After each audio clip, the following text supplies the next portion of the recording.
Hello everyone, and welcome back to another Painting in Place. I'm Scott, and today, well, we're not going to be continuing on with the walls of the graveyard that we had prepped last week. Some of you may be wondering, why is that, Scott? Well, let me tell you. I went to go grab the walls that I had set aside in the move of our studio, and when I went to pick them up today, turns out I moved them to the new place. But don't worry, we still have some of the spoopy season miniatures that we've been working on that are still here at the old studio that we are going to continue working on today in the eventual goal of finishing our battle map for the end of the October for our season finale. So before we get started, let me go ahead and say a quick hello to some people. Shady Scott, great to see you. Hello, hello. Brioni, how's it going? Lovely to have you here. Zagmeister, how are you today, sir? And Nightbot, well, you're a robot, so that is what it is, right? Before we get started, I will say that today's setup is a little different in that I'm kind of working with what I've got. As Shady Scott has mentioned, the joys of being split between two places. I thought that I had kept everything that I needed at this location to do a painting in place, and I had forgotten a couple of key important things. We may have our old daily camera shake happen as we are hooked up to the old setup for that, and our camera mount might go a little wonky, but we're going to fix it, and we're going to make it through this, because it's not a problem at all. Mr. Awesome, great to see you. Hola and salutations to you as well.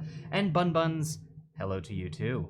I think that's enough of hellos and enough to... Oh, you love the wall behind me? Thank you so very much. This is our tavern wall, and it too will be coming with us to the new place. Anyway, let's go ahead and bring things down to our main camera. I believe today the plan is... Oh, and let me fix the focus now that we've got this all set up here. We're going to be continuing with this ghostly apparition thing that we've got going on here. Let's see here. Let's get this camera work sorted out here. That, and we're going to have the focus be right about...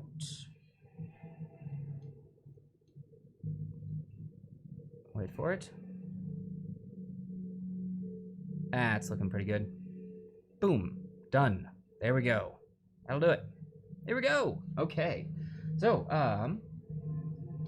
what color am I thinking? So, similar to what we did with the Banshee last time, I really enjoyed the blue that we had going on. So we used, I think it was, where's that technical? Nighthaunt Gloom for that one.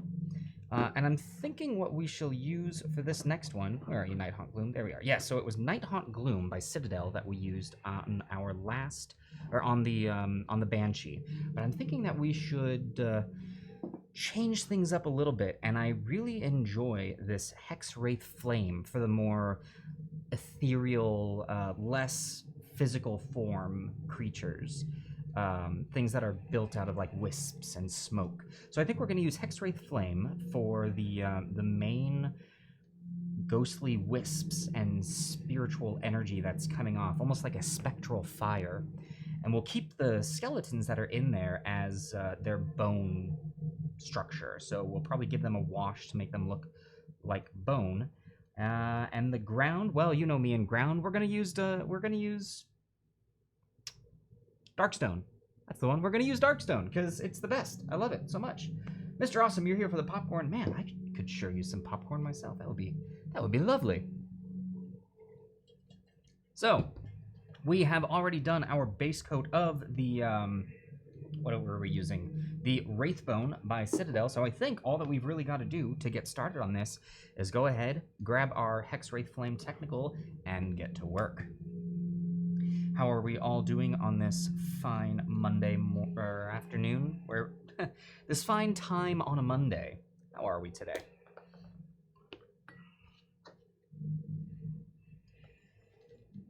Oh, I can see some old paint. Yeah, there we go. Got it off. I've been watching a lot of Poirot, so I've got that old British chap going on here.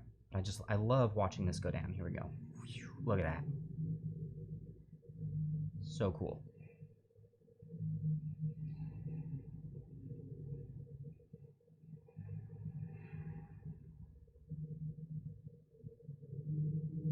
And this, with this, again, a little bit goes a decently long way.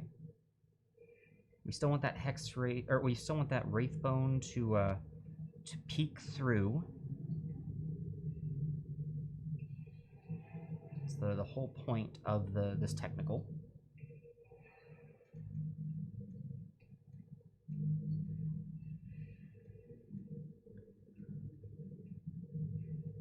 Also, here shortly, so we had our winner for the miniature, the Hero Forge giveaway, and already got the mini. The file has been downloaded. We are going to be printing it here shortly, and I'm so pleased to say that it actually fits in with the theme that we're going with this the spoopy season here. So it's actually going to end up being a part of the diorama that we're going to be using here. So it'll show up in the final diorama, and then we'll get that mailed out. Let me see here. Good start to the week. Glad to hear that, Zagmeister. Glad to hear that. By Jove, yes, quite. I say, is that man is he standing with a knife? No, couldn't possibly. I love Poirot. If you've never seen the Hercule Poirot series, they were books by Agatha Christie, and then the BBC did an excellent adaptation of them with David Suchet, of the Royal. Is it the Royal Theatre? Oh shoot, he's part of a. My old acting teachers would be so upset at me for forgetting the name of this theater company. But anyway, he does an absolutely amazing job. I grew up watching that show with my mother. Actually, she was a big fan. And I love this color. Look at that. It's so pretty. But I've actually found that you can find a lot of them on YouTube. You know, you've got to put up with the YouTube commercials, but that's okay.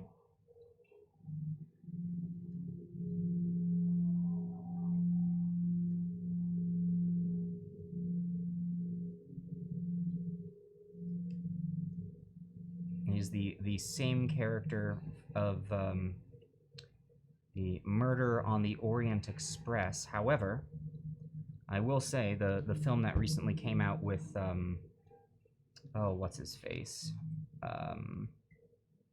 Playing Poirot. Oh, what is that actor's name? Exclamation points. Bun Buns. What is it you're trying to what is it you're trying to see there? I don't think we've got that as a as an option, but I would be happy to answer any questions you might have on that. Oh, you want to see how many points you have? You should be able to, if you cursor over the, look at Nightbot. It's like, hey, just here you go. This is what you can do. If you just hover your cursor over the tankard there, you should be able to see how many points you have to spend. Now, before you go spending any of them, at the moment, all of the points really are meant to be spent during the gauntlet. That's really, we just kind of use all of our other shows as a way to get people points to spend on the gauntlet. But I will say, any points that are spent here do not go to waste. We will honor any points or any purchases using inspiration points and hold on to them for the next episode of the Gauntlet. Also, something else I should mention, this came up and I was kind of, I was a little wishy-washy with my answer on it. And in case people were wondering, any points on the subject of things that can be spent? Bits. Any bits that are spent in any of our other shows other than the Gauntlet will still go towards the items in the Gauntlet. So you don't have to worry about that. There's that part of me that I really wanted it to encourage people to do it during the Gauntlet, so that, wow, that is... Settle down over there, music. I really wanted to encourage people to do it during the Gauntlet because it's just so much more exciting for the players, but I'm never going to punish you all for throwing bits at us during any of the shows. So there's that. There's that answer for you.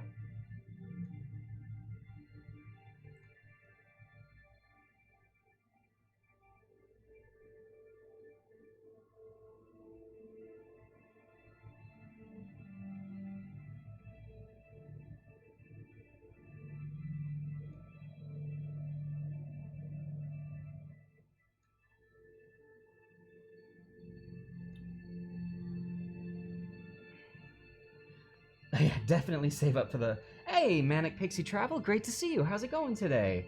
Quick hello while you're waiting for to oh my gosh, what's up in Mexico? What's going on?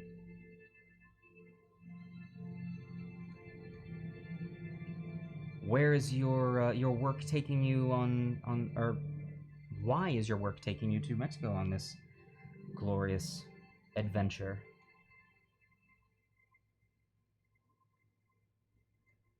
Not to be like, why Mexico? I love Mexico. It's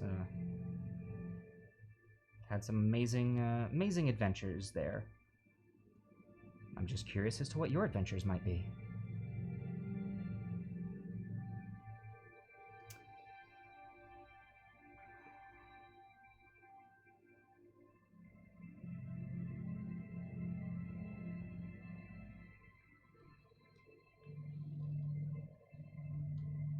Landed for a film shoot. Oh, no kidding. That's awesome. Ooh, a cup of tea. That actually sounds really nice right now.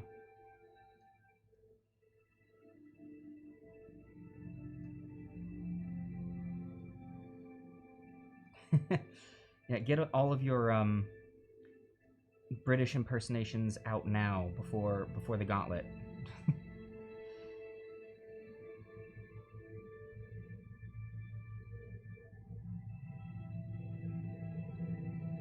Otherwise, you know, you'll just get James sitting there going, ugh.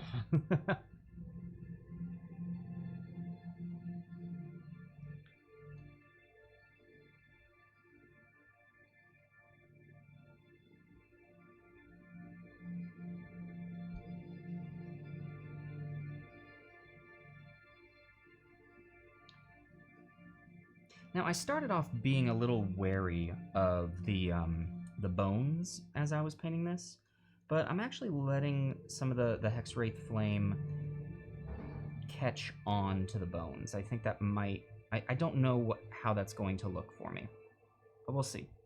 We'll find out.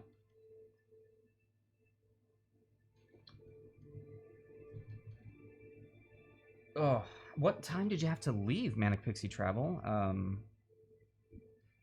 Although I suppose if you're flying from here, that's not that long of a flight. Depending on where you're going in Mexico.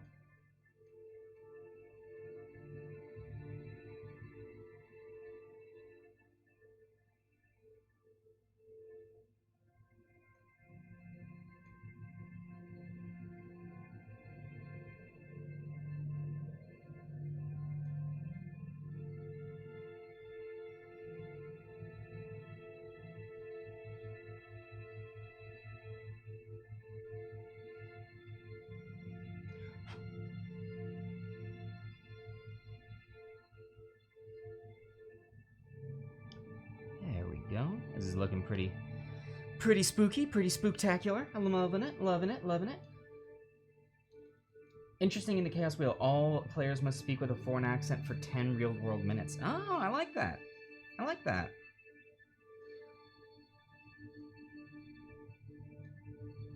Yeah, I was discussing with some people in the post-show hangout on Friday that you know, the Chaos Wheel is definitely subject to change, so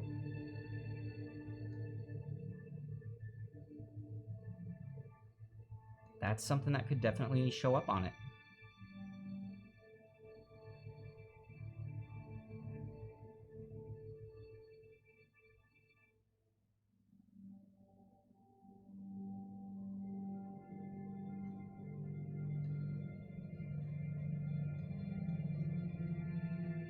There we go. It's coming along, coming along, coming along. This is really a pretty color to work with. Really enjoy it.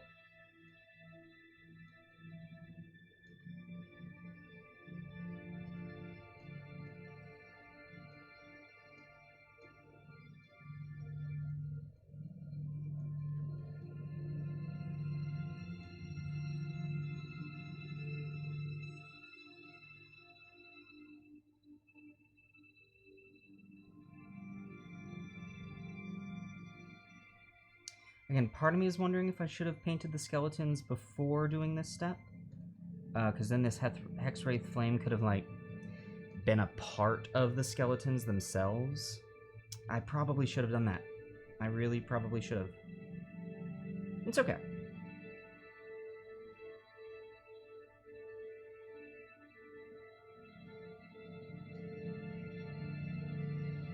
Worst case scenario is I can go back over with a small coat of this.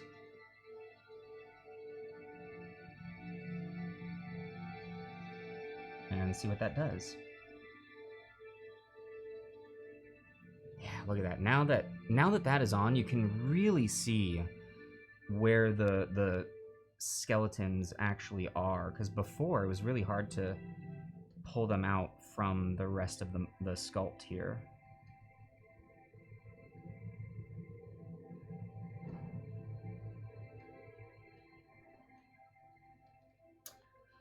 Let's see here. Does it look different when it dries? It'll look a little different, but for the most part, what we're seeing is what we're gonna get with this color. For the most part.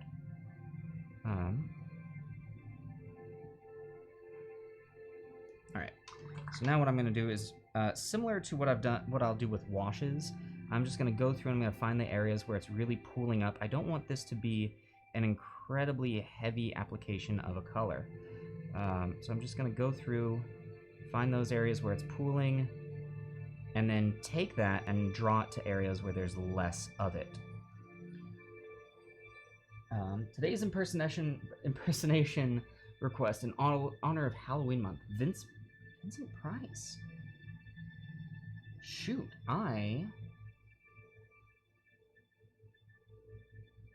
okay, hold on. I actually don't know Vincent Price's voice off the top of my head. Also, I feel really bad for saying this, but I'm going to tell you guys right now, I did not have the time this week to practice on the impersonation request, and I feel horrible. This is 2 weeks in a row that I've done this to you, and I haven't been wanting to use this as an excuse because I'm not a fan of excuses. But I will say this move has taken a lot more out of me than I was expecting. In hindsight, we probably should have just taken a week off of broadcasting, but I really didn't want to do that. I really didn't. So yeah, so that's that. I'm sorry. But Man of Pixie Travel having to go. Oh, well, I'll have to tell my heartfelt apology to her again. But just have a space that a person who... Oh, okay, hold on. Picking Chaos Wheel Edition should be a prize for something. Or just have a space that the person who rolled the wheel gets to make something up on the spot. I like that. Okay. What? Okay, so doing the green alien from Toy Story. What was that? I have been chosen. Farewell, my friends. I move on to a better place. Something like that? Oh, thank you, Zagmeister. Yeah, we're moving. I hope that I get a pass this week. Again, it's one of those things I didn't want to use a pass, and you know, I didn't want to open anything up with, "Hey, we're moving, so expect less." Like, no, you should never expect less.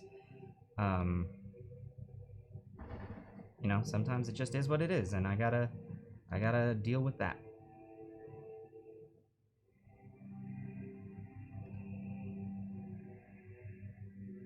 All right, there we go. So we're gonna give this a little bit of time. We're gonna let this. Oh, it's looking a little grainy. Hold on.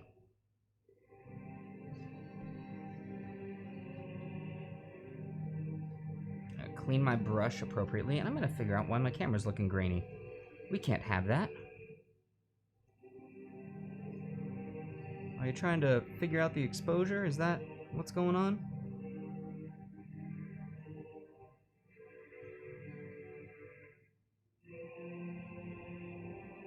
You know what? I have no idea. That looks a little better.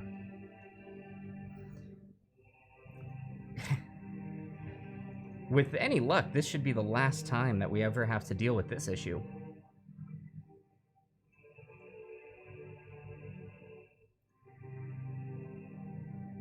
Because from now on, everything's going to be permanently set up. Focus will be set once. We'll be good to go. The claw! Yep. Yep. All right.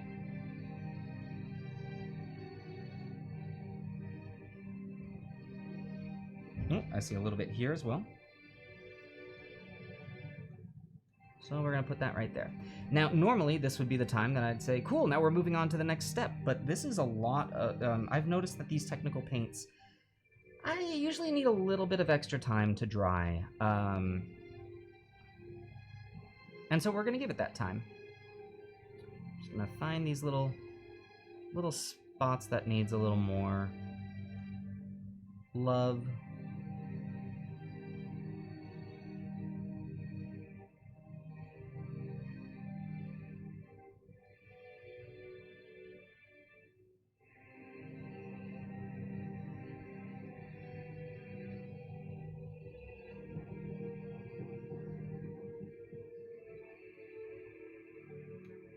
There we go.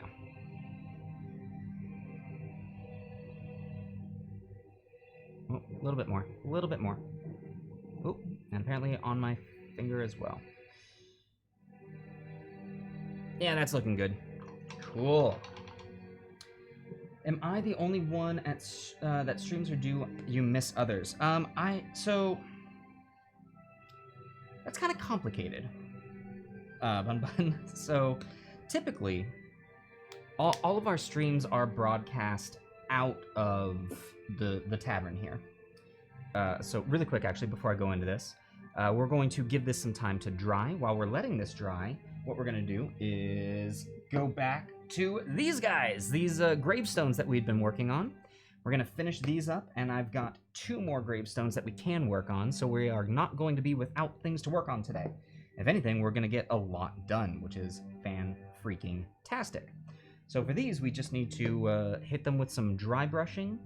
And to be perfectly frank, did I already dry brush this one? I think I already finished this one. I could use a little extra love. So we're just going to bring out some of our lighter grays and work our way up to Ash Gray by Army Painter. But yes, so there are others who are on our shows. But admittingly, for the most part, I'm on pretty much every show that we do. At least live shows. Now, that was not the case last month when we streamed our show of Dialect. That was, I was not in the cast of that show. However, I was behind the scenes doing all of the technical work. So when we had to figure out what was going wrong, that was me backstage trying to fix all that. Yeah, that'll be good. So there's that, and then the other shows that we have. There's the Gauntlet, where obviously I'm the GM. There's the Pack Plays, which is myself and Josh at the moment. We're hoping to do that so that more pack members can join in. But again, it's really hard to get some things going when we have the quarantine, and really we had built the studio here to be where we're going to broadcast everything from. Now, I'm going to go ahead and use my favorite dry brushing brush. This is just a big old brush that I picked up from Michael's for like 10 cents. And I'm going to first dry brush with this uniform gray. It's kind of the darker color. We're going to see how that looks. That's looking awesome.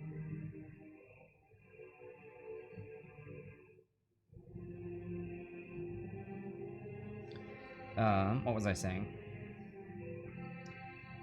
But then, of course, for our video on demand content, on YouTube, we've got the show The Bestiary, which is hosted by James and Emmy.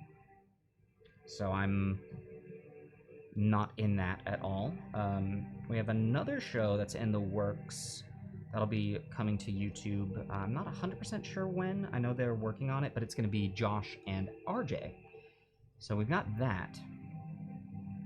And at the moment, really the main reason that I'm streaming most of the live stuff is because I live at the tavern. I live at the studio. Alright, so now we're going to go ahead and give this the ash gray, moving up to that lighter and lighter gray.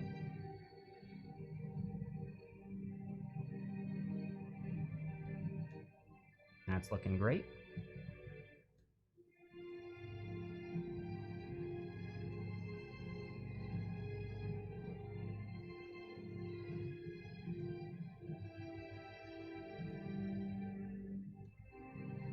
And then we're really going to pop that off with, where's that new gray that I picked up? It might be in one of these boxes.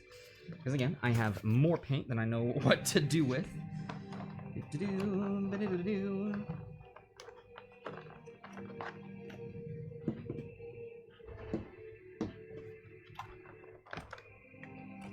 Are you in here? Oh, you might not. Yeah, there it is.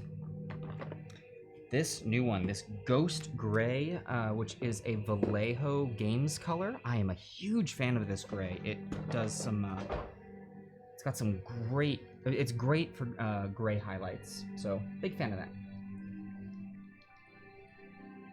Was that the Sheriff's theme from Men in Tights? Oh, do-do-do-do-do-do-do. I don't know, I just, I'll do little doot-do-doos when I'm just trying to do stuff. Hey, Spoonkins! Hello from Danny from Colorado. Danny, how are you? Hope everything is going well. Hope that you are enjoying your Saturday, Monday. Wow, there's the right day. I had 7 chances to get it, and I only got it on the 3rd. I think that's a failing grade. Shoot. But I hope you're doing well, Danny. All right, now this one, we're going to try and get as much of the gray color off. We just want to hit the brightest points. Yeah, that looks pretty good.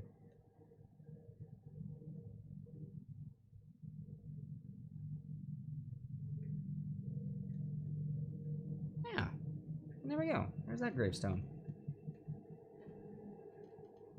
Kind of looks a little basic. You know what, though? It's a gravestone. It's fine. We're going to give this one a little extra love as well. I don't think it got some...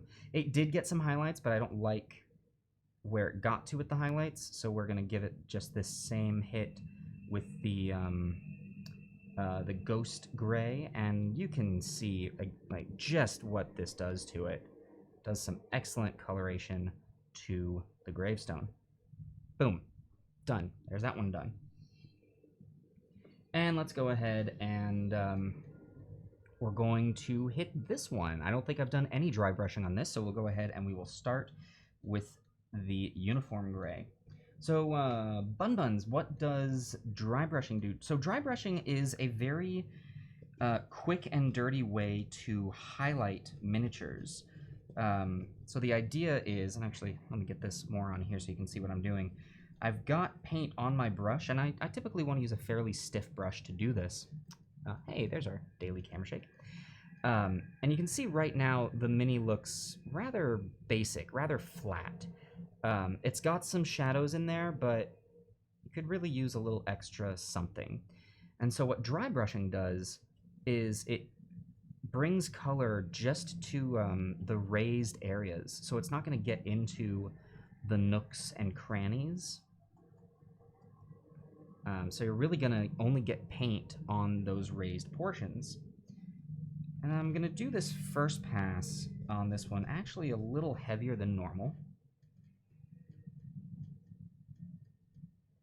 But anyway, what that does is then it gives the piece dimension. It's as if only the areas that would be hit by light are then getting brighter. So, for example, I've done that first pass of dry brushing, and then I'm going to go one color higher. And this will be a lighter pass. So that first pass on the darker color was fairly heavy-handed. So this time around, I'm going to be a little more, have a little lighter of a touch when I go through. And rather than hitting everything from all directions, this time around, I'm actually just going to hit from the top to the bottom.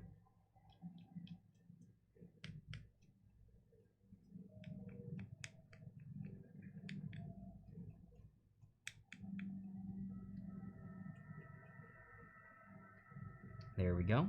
And lastly, we're going to go in with the Ghost Gray. And this is the one where you're really going to see what this does, because that Ghost Gray really pops the details. So here we go.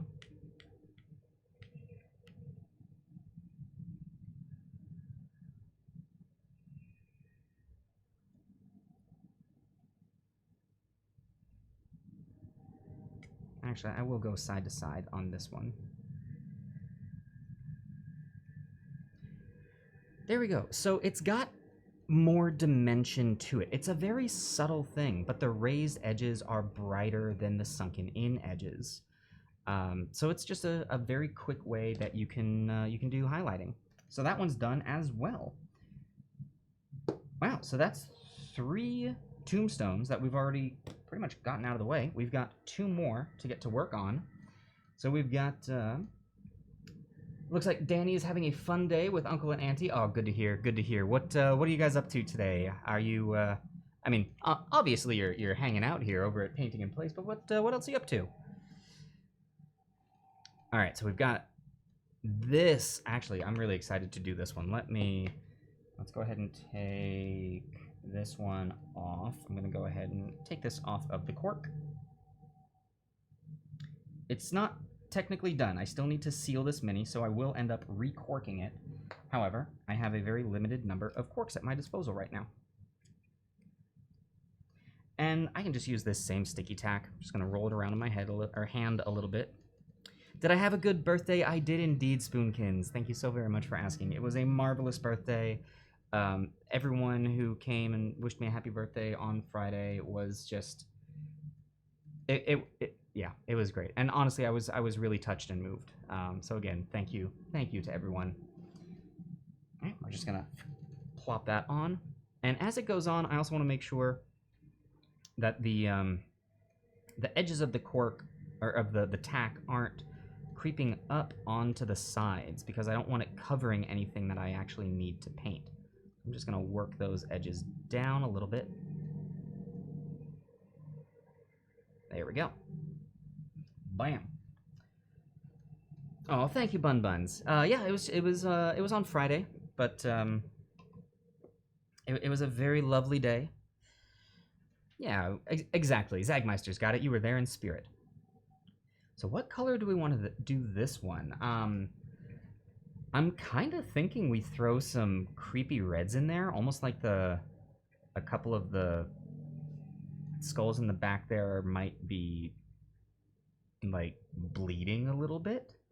Now I do want to keep all of these gravestones within the same vein of, like, you can see that though these are different grays, they would all look very much like they belong in the same graveyard.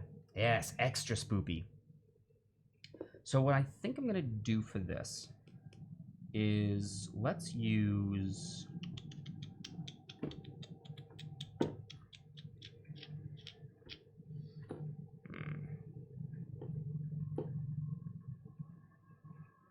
gonna use London Grey by Vallejo. There's gonna be a lot of grays on this palette by the time we're all done with this. That's great. Bun buns. See, you've got you get my kind of humor. All right, so we're gonna get that London. Come on, wet palette, don't start drying up on me already.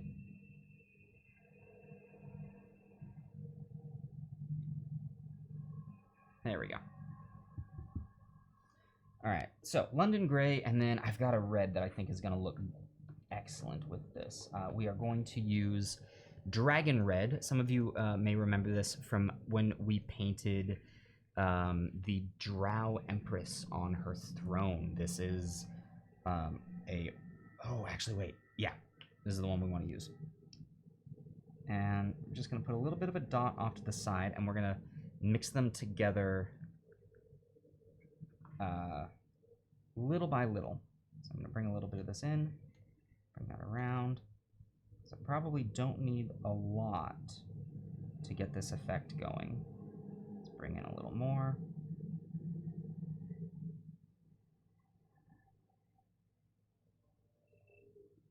Oh, maybe I need more than I was thinking. Yeah, I like where this color is going, but I think I need more of that Dragon Red.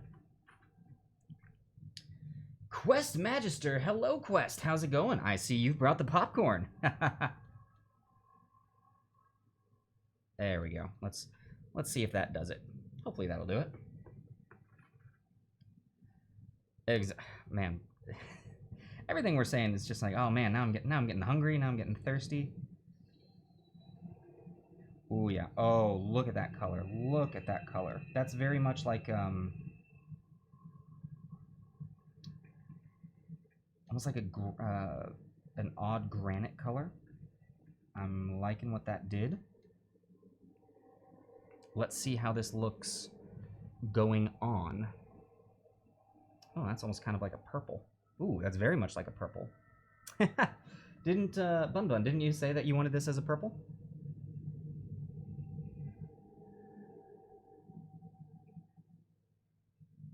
Well, then there we go. We got it.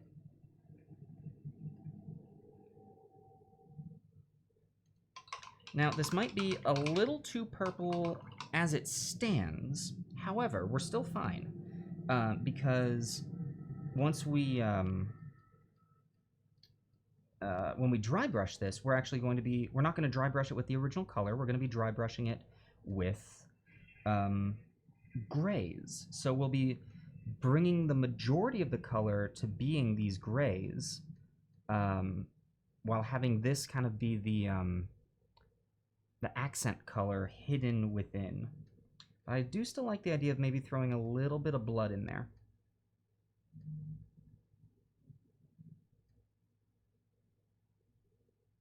Oh yeah, so Quest, you were asking how I'm doing. I'm doing quite well. It is another hot day here in sunny California, or at least sunny Southern California. This, for me, is going to be the last show before a very big push for moving into our new studio. And we're going to be getting a lot of the stuff. Basically, everything except for what I need to run next week's gauntlet is going to be there. Wow, look at that purple. What an interesting color. Like, is it what I would have chosen to do? No. But do I like it? Yeah, I kind of like it.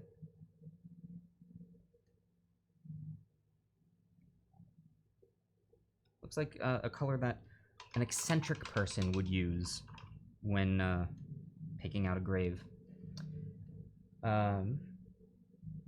Danny loves the color too. Oh, good. I'm very happy to hear that. Yeah, but so Bun Bun's highlighting it darker. What a concept. But we can get into some very interesting. We can get some very interesting results purely based on how we highlight a mini, and you'll see what I mean when we get to highlighting this.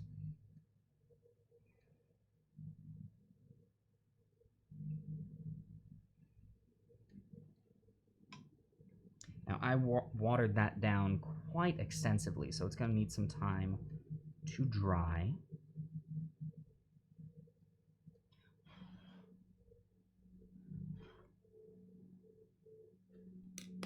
One thing we can do is just give it a little bit of a shake, as such. Quest Magister, it's sunny and getting colder and colder here every day in Ontario. Oh my god, I didn't realize you were up in Canada. Hello. Man, how hold on, I had thoughts, they all left. That means I need some more water. So things are getting colder up there. My goodness, yes, I imagine.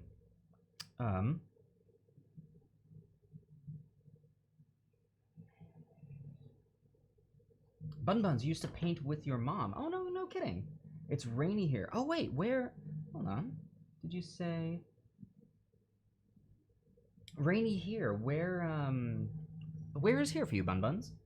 I'm sure I already asked you this, but Ohio. Yes, that's right. Painted glass, so you had to do everything backwards. Oh, I just figured that out when I painted the brain in a jar. That was such a different experience for me. Today is a high of 73 in Tyler, Texas. Oh, wow, dang. Usually around 6 Celsius at night. Ooh, man. Oh, look at this. I'm loving finding out where everyone is from.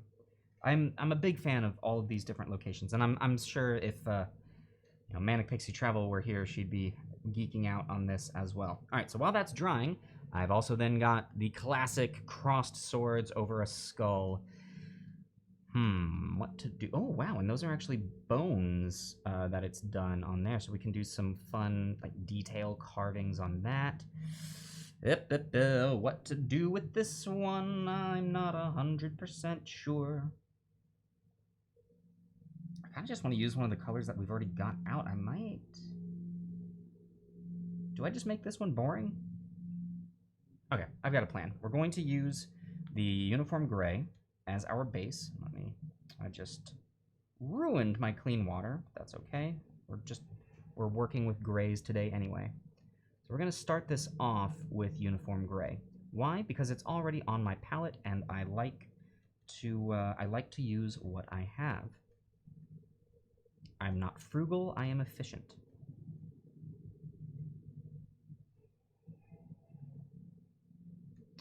I maybe watered that down a little bit too much. Again, I'm just pushing the molding there down so that I don't actually hide any of the parts that I need to paint.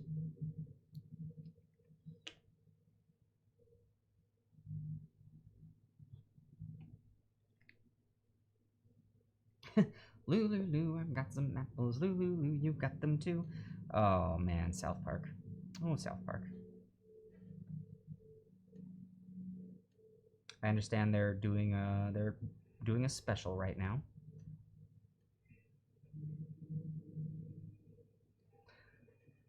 Frugally efficient. Yeah, exactly. See, it's the combination. Did I pack up the knife? I think I need the knife. I might not have the knife here anymore, guys. The knife might be gone. Uh-oh. Doing a... Oh, the COVID special, and it was funny. Oh, good. Now, is that just on the HBO thing, or... Well, you see, Zagmeister, it's kind of a combination of the two. Because there are only so many colors you can use when making gravestones, because spoiler alert, gravestones are kind of all made of the same material. You can have slight variations in it, obviously, due to where stone has been harvested from. Alright, so I do see some imperfections that I would need my knife to clean up. I think my knife is at the new studio. But what we're going to do instead is decide to use those imperfections to be little areas where moss has grown on the stone. So we will use that to our advantage.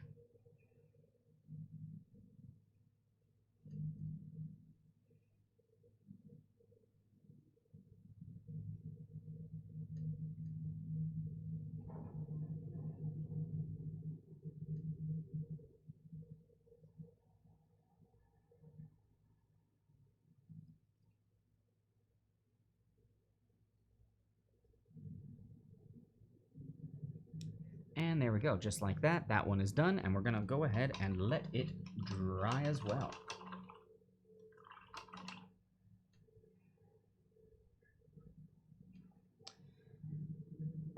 Now, what that should mean is our main piece for the day is already dried.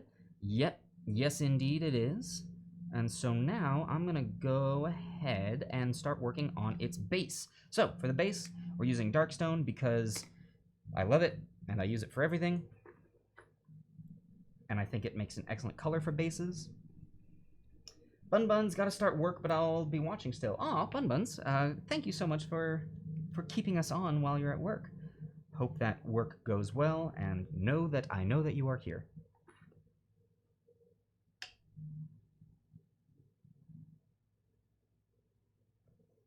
And here we go. That's exactly what that is. It is the theme for the Sheriff of Rottingham from Robin Hood Men in Tights.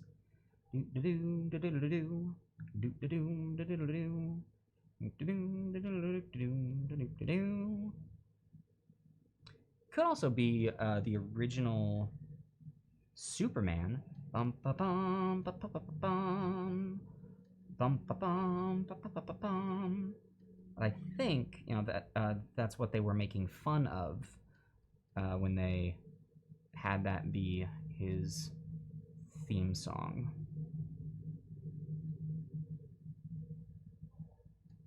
That was like the old school Superman, like the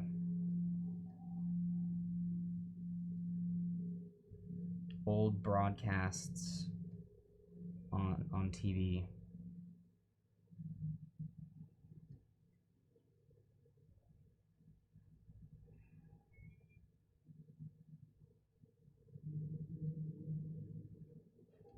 And you can see as this goes down why I like it so much as a base color.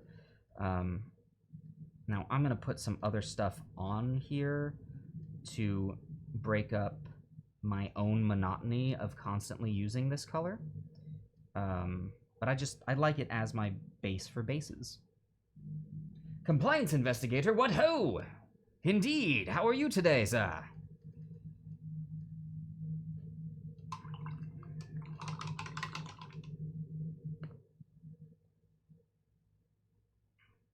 Yeah, Mel Brooks, man, he knew how to write comedy, and he knew how to write a good insult comedy. Like I just rewatched The Producers, and like that whole movie is just one big middle finger to producers. But it's also a great movie. And not like all producers, but the classic Broadway uppity producers that were popular. Well, not popular, but were that at the time. And those producers still exist today. Still.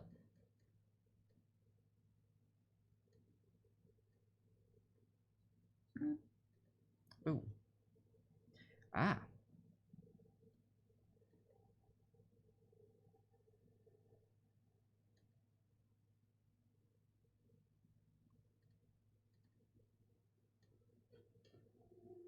That movie is great. Yes, Brioni. So good. So good. Lachlan O'Leary, sorry to have you on mute at work. Lachlan, I am so offended. My gosh. It's I'm okay with Bun Buns having me on during work, but how dare you have me muted, Lachlan? My goodness. How goes work, Lachlan? How's the day? It's true. Zagmeister is here to wield the Ben Hammer.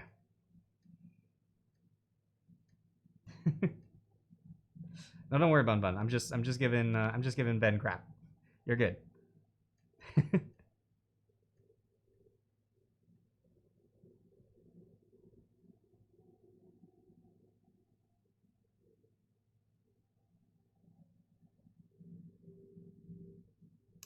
Oh, I almost kind of wonder if we want to try a little bit of object source lighting on this. Could be fun.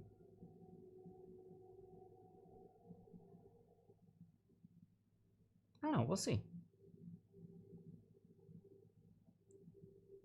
We shall see.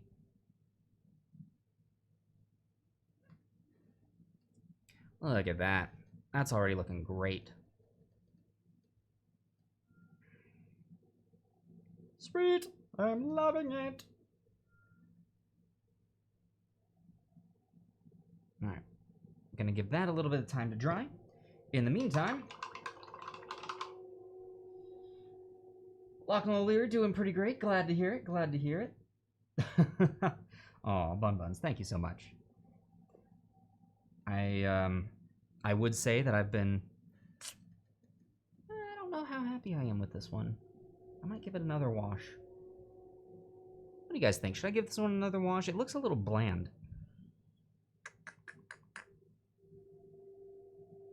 Oh, I don't know. Let's come back to this one. Yeah, let's go. Coming back to the purple. Love it. So, here's what we're going to do. Oh, it looks like actually there's still some drying going on in the skulls. So, we might have to wait a little bit on that one. How's this one doing? You are also drying. My goodness gracious. Stop drying. Stop it. Stop it. Oh, Quest Magister had a question. Did I say that I would be doing some map making streams in the future? So yes. Kind of. I am hoping to do some map making streams here in the future. The plan is to so once we move into the new studio, with all of these, with my setups permanently set up, I'm no longer going to have to set up, tear down, which has been eating a lot of time and honestly means that I don't get to do as much as I wanted. For people who haven't been with us since the beginning, Painting in Place used to be twice a week. We used to have a show called Miniature Monday that was a pre-recorded miniature show that was a lot more like tutorial, trying new things out. And then the Pack Plays used to be twice a week. And we really cut back because it wasn't sustainable. I did not have... Actually, here, while we're talking and while this is drying, we can do this. It wasn't sustainable. I didn't have the energy to do it anymore. So we had to cut back, especially with new shows that are in the works that we are wanting to produce. Which also, that being said, keep your eyes open for the end of this month. We are going to be, we have a new show that will be coming out. Long-form storytelling content. So, yeah, we're going to have an official announcement, but that's what I want to say right now. Like, long-form role-play storytelling content will be starting at the end of this month. So, that's going to be happening. But, so once we move to the new studio, the thought is that we're gonna have a lot more time suddenly, and first and foremost, the goal is actually to bring Miniature Monday back. It's not gonna be, it's probably not gonna be weekly, but it's probably going to be back to its once, maybe twice a month.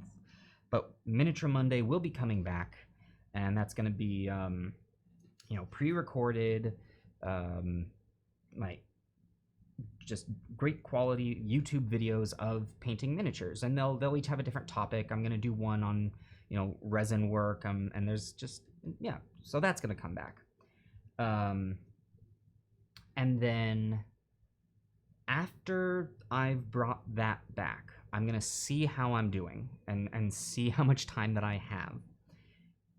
And what I would like to do is I do a once a week, similar to Painting in Place, cartography show where I do cartography live with a live audience. The audience will have input into what we're drawing, and there's actually going to be a fun little spin on it. It's going to be fantasy maps, but it's going to be a different take on fantasy maps. But we'll make a new map every week, and based on who suggested the first map, that person who was in the chat who suggested the map, like the one person who had the big contribution to this map, will then get a digital copy of it. So I really want to get that show happening. And here we go. This is dry enough. We can get back to this. So I really want that show to happen. That is top of my list. But before that happens, we are bringing Miniature Monday back because there was just a lot of interest to it. So here's what I'm thinking. Rather than putting straight up blood in the skull wall here, what I'm going to do is I'm actually going to take red tone. I'm going to give this a wash in places with red tone. So first off, let's go ahead and give this, yeah, let's actually do red tone first. So this is going to darken up some of those areas, but it's going to give it that red look. So it's not quite going to be, ooh, look at the blood that's in there, but it's going to be hinting at, wait, was that blood? At least that's my hope. I'm not sure. I'm not sure how this will work out. This is my first time trying this. Let's definitely put some up here.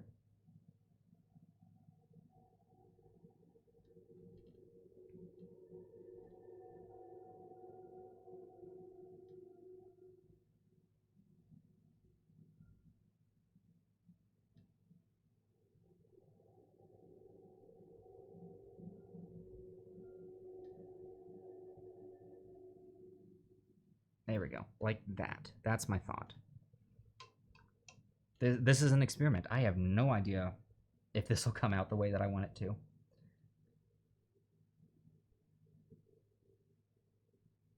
We'll see, though.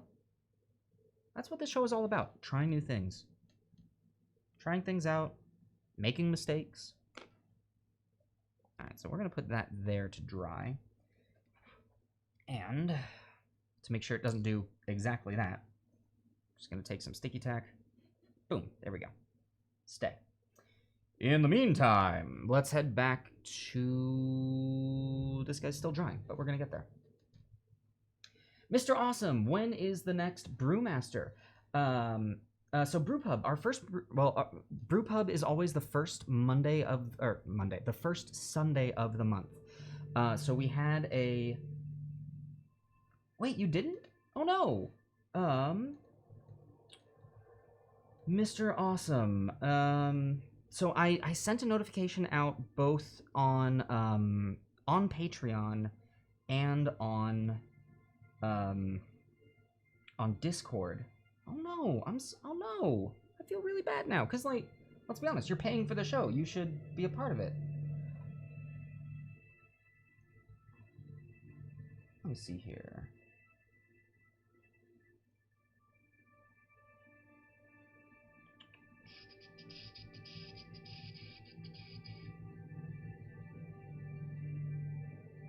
Oh no. I see what happened.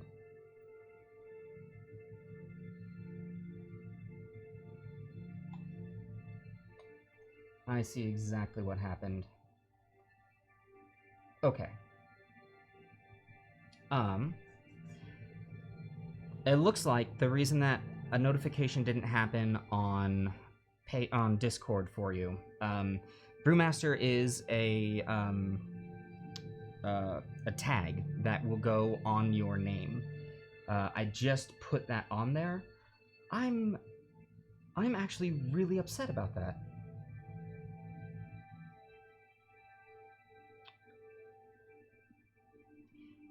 You know what? We're gonna do a second brewmaster. We're gonna do a second brew pub this month. Because I don't like that. I don't like that you missed that. And also, let's be honest, brewpub is kind of in a experimental phase right now, where I'm trying to really solidify how the show is gonna work, and I'm looking for better ways to stream it. But 100%, I don't like the fact that you missed it, so we're gonna do a second. We're gonna do a second brew pub.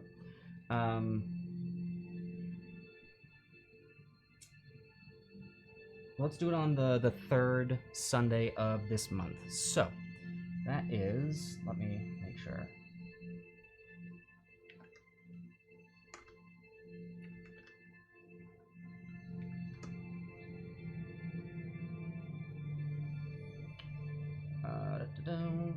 Nope. Nope, not what I want. There we go. 1, 2, 3. Sunday the 18th. I can make that happen. Yeah, I can 100% make that happen. Yes, so it will be Sunday the 18th. Typically we've been starting at 7 p.m., but I've noticed that that time is a little late, especially if there are people on the East Coast. So I think... So is Scott the one talking? Yes, I am Scott. That is me. Oh,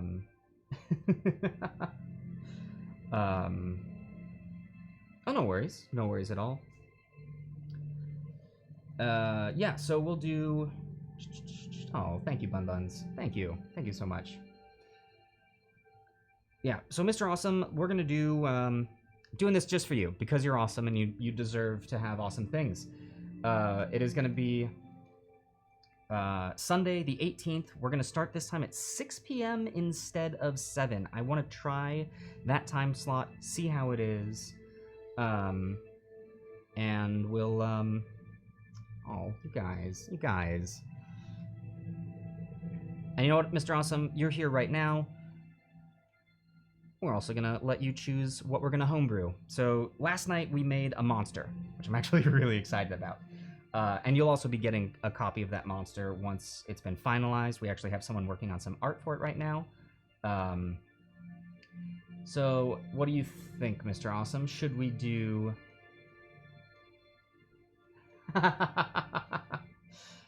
good. Yes, I can see where there's that confusion there. I should be painting. That's the whole point of this show, right?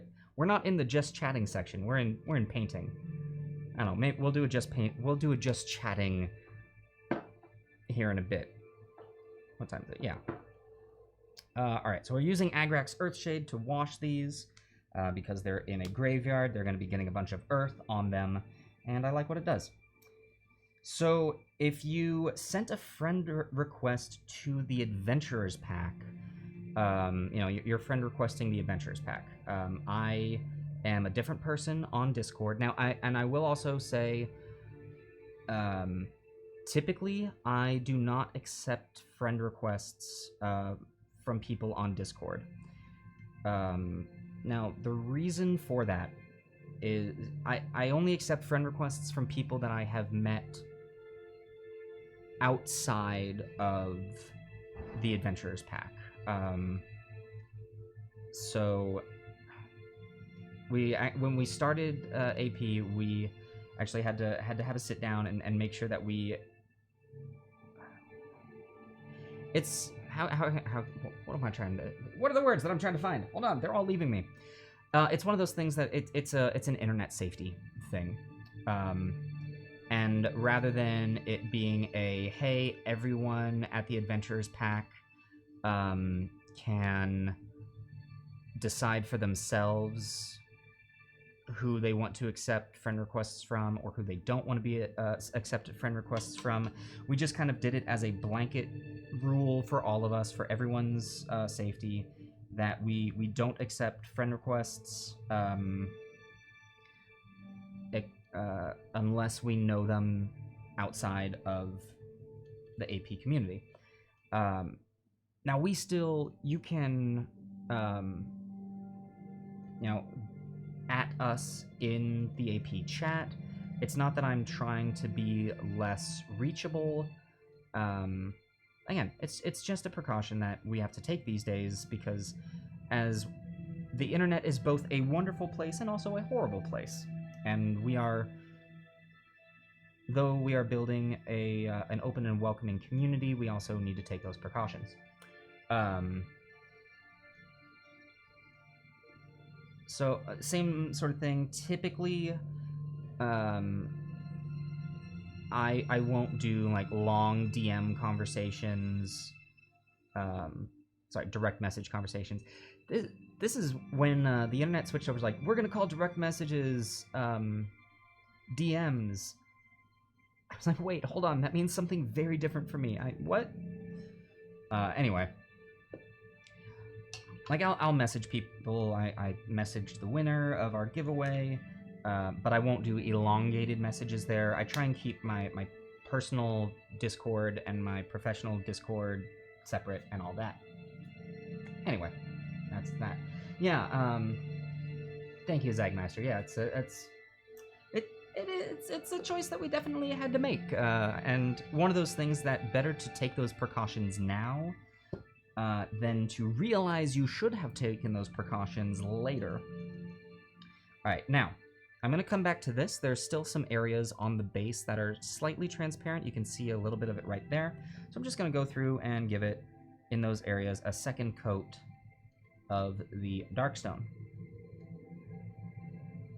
Oh, but anyway, Mr. Awesome, like I said, you get to decide what we're gonna do in the brew pub. Do we want to make a spell? Do we want to make an item? Do we want to make another monster?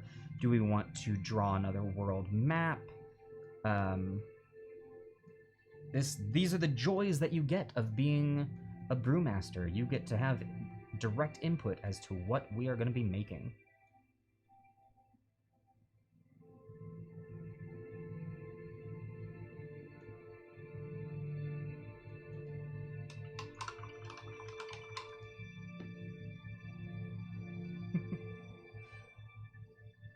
Alright, so now we're going to let that dry for a little bit, and as the base is drying, I can actually work on the skeletones. We've got that Wraithbone on them already. I do see some touch-ups, but I honestly think I might just keep using the Wraithbone. It's bone, it's what it's meant to be. We'll give them the Wraithbone and then probably hit them with a Seraphim Sepia for the wash, and that might do it for the skeletons. We'll see. We'll see. Alright, so just going in and hitting the touch-ups on the areas where I really don't want the Hexwraith's flame to be prominent. Again, I might go back over with the Hexwraith's flame and have it look as though it's creeping onto the bones themselves, being the thing that's kind of animating them. But for now, I want that to be a choice, not an accident.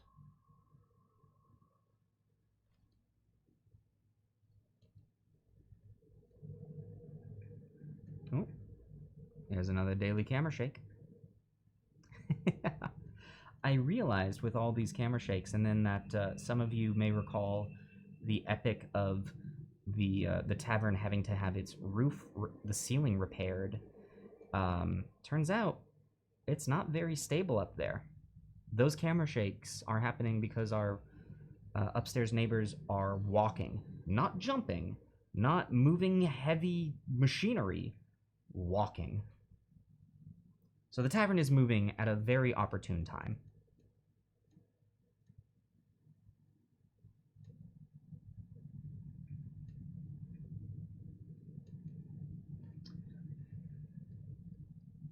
Oh, this will be your first one, so you're not sure how it works. Yes. So the way that Brewpub works, at least the idea behind it, it's still very young. We've only done 3 of them. It's a reward for our highest giving patrons of a private show, basically a private hangout with me and anyone who wants to be there. And we sit down and we come up with homebrewed content for tabletop games together. It'll usually start with me sitting there working on some homebrew content of my own, because I love homebrewed content.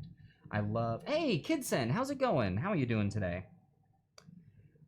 Like, all of the games that I've ever run have been homebrew. I've never run a module before. I love making original items, spells, character classes. And so, oh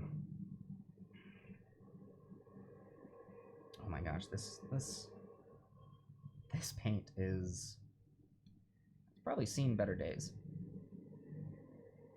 So anyway, it usually starts, I'm already the unbeatable puzzles. Shady Scott, I don't know what you're talking about. That was a perfectly fine beatable puzzle. There was no issues whatsoever.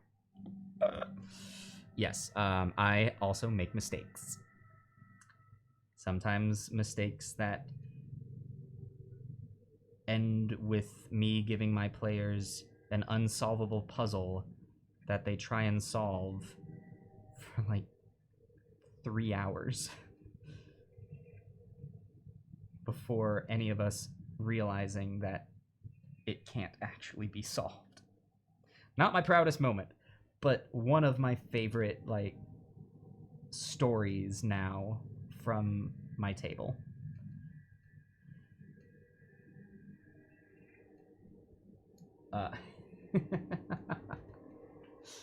But anyway, so we, I love making homebrew content, and the idea, it's not so much that you just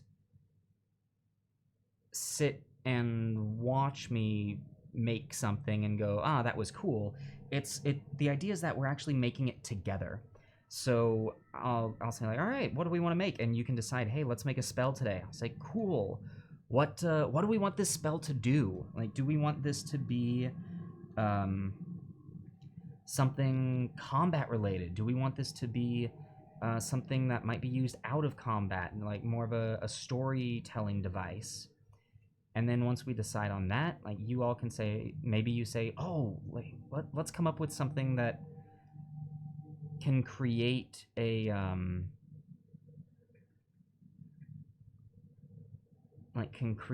weapon, a spell that will forge a weapon that can be used. And we'll go, cool, all right, let's take that and let's go off of that. Basically, together, we will make something that is scaled appropriately, so that it's not broken or unfair, and could then be taken and used at your own home tables. And so in addition to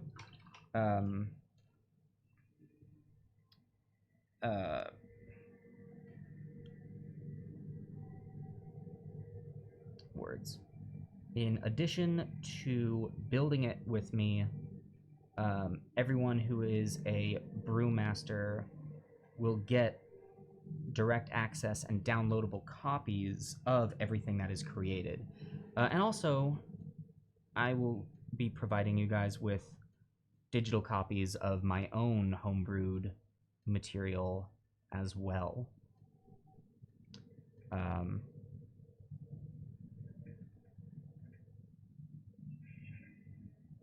So yeah, it's still very young, but it's working. We're getting there.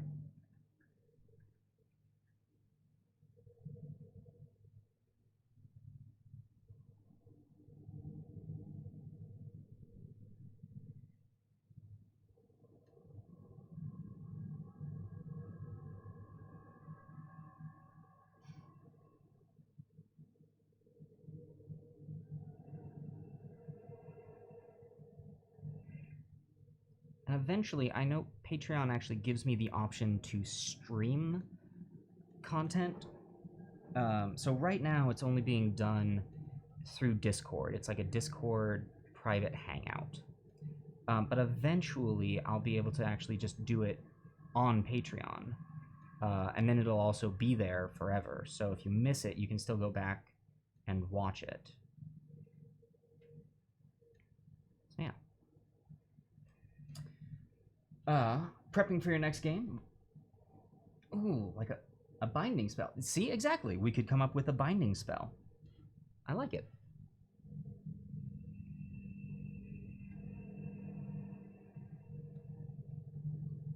Homebrewing is a whole lot of fun.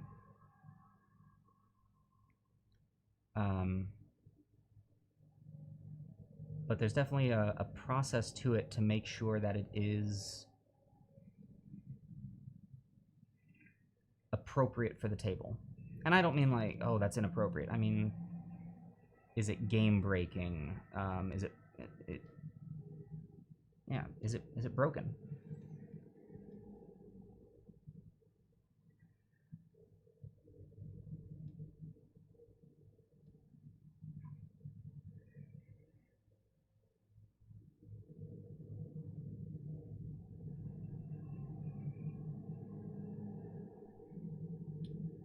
All right, this is getting pretty darn close.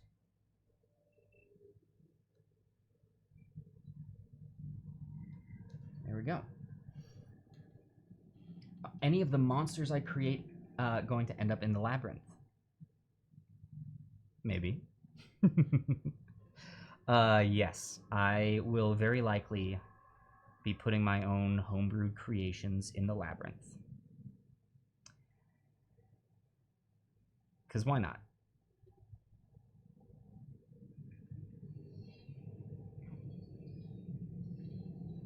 And then that's also going to be fun for the brewmasters, because then they'll be able to see their own creations show up in our show. You know, you'll be able to be like, hey, I made that. That was cool. You know, I'm trying to find more ways to have you all be more involved.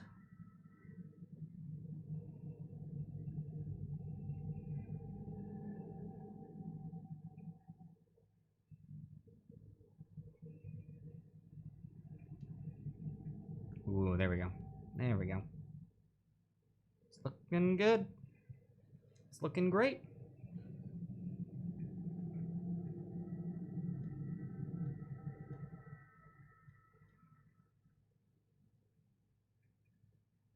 Definitely I'm going to have to go back over with the Hexwraith Flame. All right. So that's it for touch-ups on the skeletons. We're going to give them a little bit of time to dry as that's happening. Let's go ahead and keep doing a little more work on this one. Kidsen, hopefully you'll get to play, get more plays in the next game. Yeah, and please keep on giving us the notifications. This didn't really work out the way I was expecting it to. We can get a little more heavy-handed with the blood, but I do like what it did. You got to start driving. Yeah, we'll see you in Discord later, Kidsen. I hope that you were able to read that. Zagmeister, do we have a Labyrinth incentive this month? Great question. No, we do not. We do not. You'll notice that there is nothing to throw points towards this month. You know, the labyrinth is not a monthly occurrence. It's more of a surprise. You'll never know when it's going to happen. But yeah. Let me see here. I know, Zagmeister, I know, I'm sorry. Maybe next month? Maybe?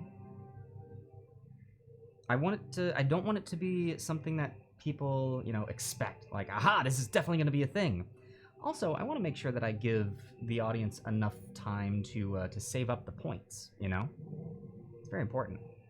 All right, this is dry enough. I'm going to go ahead and give this the Agrax Earthshade treatment.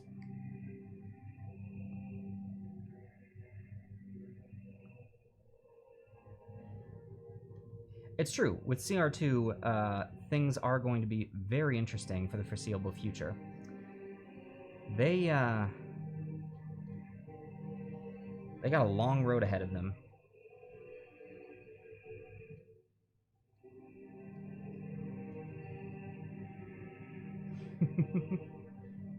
Minis are looking great so far. Quest, thank you so very much.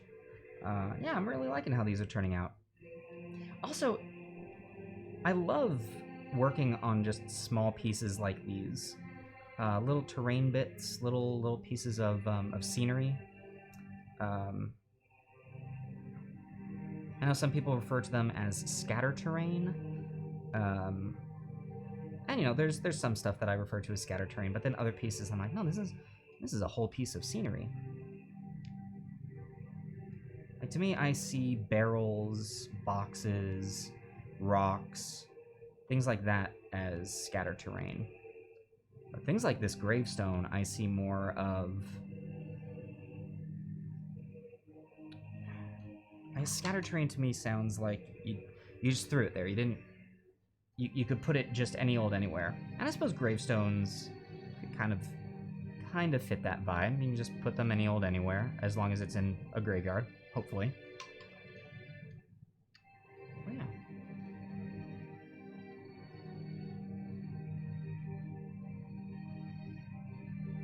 Alright, so there's that. We're gonna give that some time to dry again. But that's coming out. Look at that. Look, that turns out beautiful. Love it.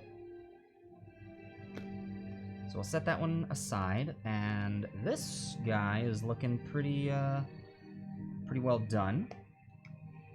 So let's go ahead and give him the dry brushing treatment. First up, Uniform Gray, the original color. And away we go.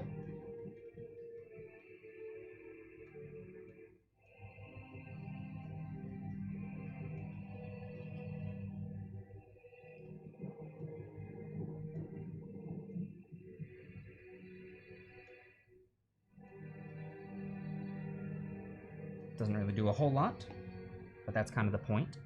Next up, Ash Gray. We'll start to see a little more work being done on it here.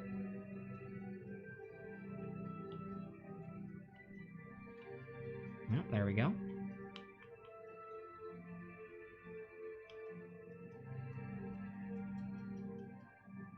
And finally, Ghost Gray, which from here looks just, it looks white. Like it's so good.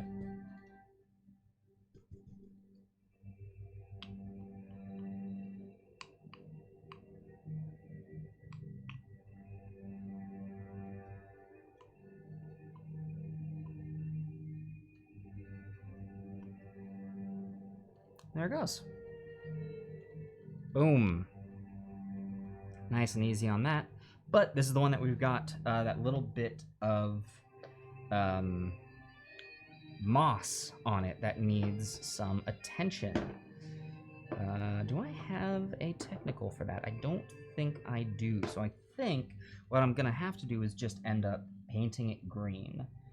So let's get a nice, like, dark, mossy green. Green skin. Green skin should work. Lachlan O'Leary, you may steal these headstones. I mean, they're not that hard if you want a few. So all of these gravestones came in a set.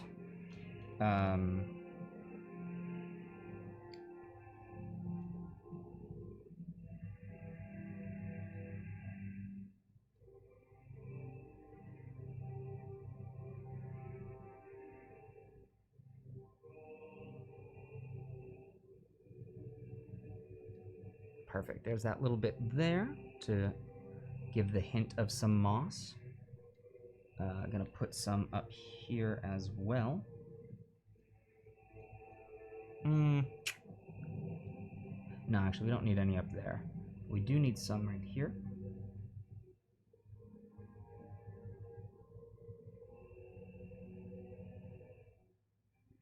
And right here.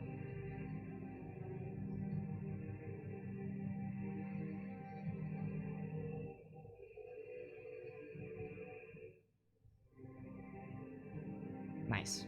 And just like that, those little imperfections are now a part of it. Now we're gonna let that dry. We still actually do need to wash that as well and give them a little bit of highlighting, but that's fine.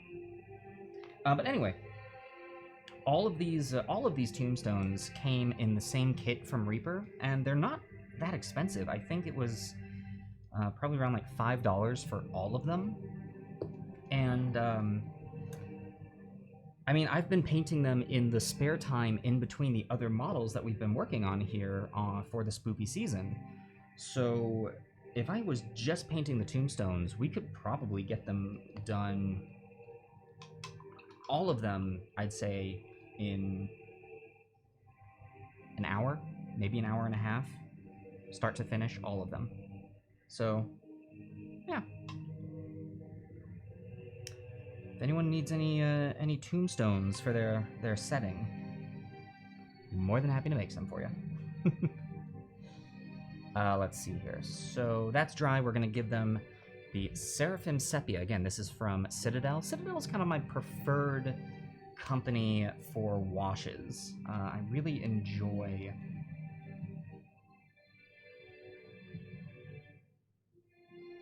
Okay, hold on. I gotta check something here really quick.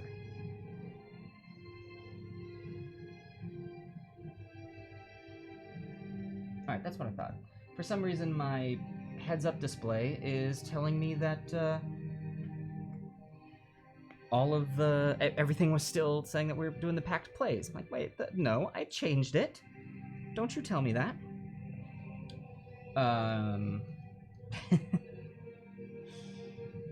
Anyway, what the heck was I saying? Oh yeah, so Citadel is my go-to for washes.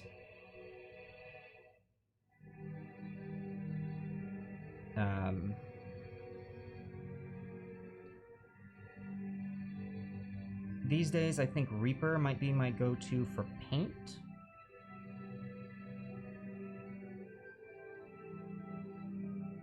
But washes, Citadel is really great.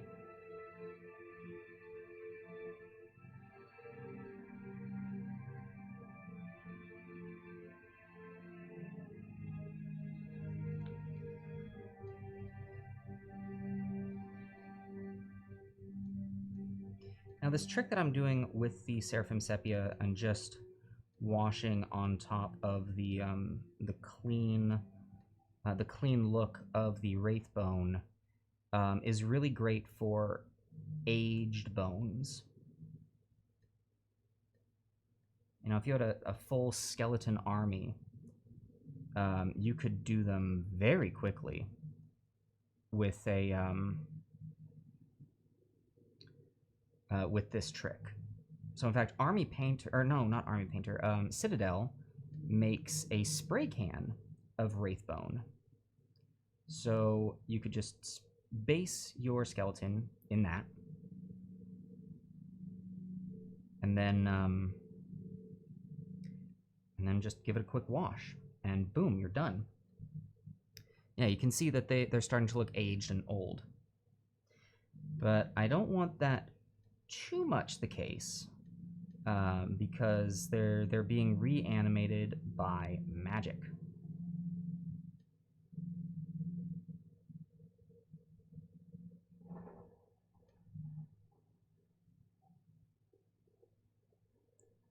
So once we do this highlight, this wash, we are going to bring it back with a highlight.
now that I'm doing this, I am actually grateful that I did the Hexwraith Flame first.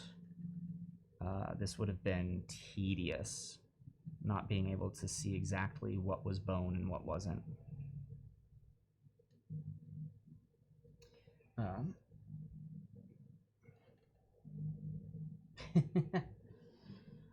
Yeah, washing is by far my favorite step because suddenly just everything is brought to light. You get to see all of the detail in the model, whether for better or for worse.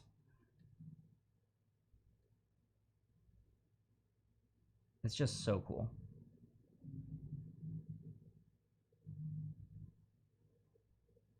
All right, so now I'm going to go through and I'm going to find places where that wash is pooling, and I'm going to make sure that it doesn't.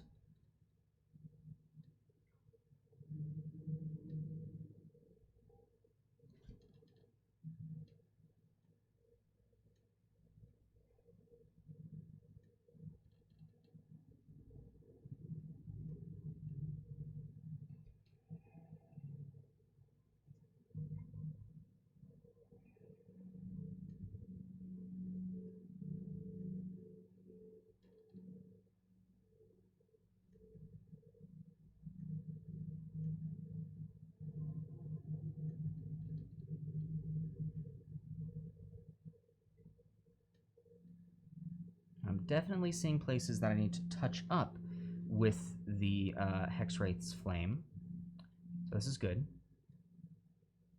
It's going very... Oh, look at that. Look at that. That looks so good.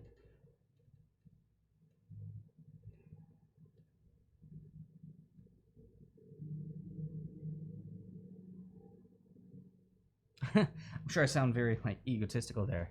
Oh, look at the work that I'm doing. It looks so good. I am just incredible at this.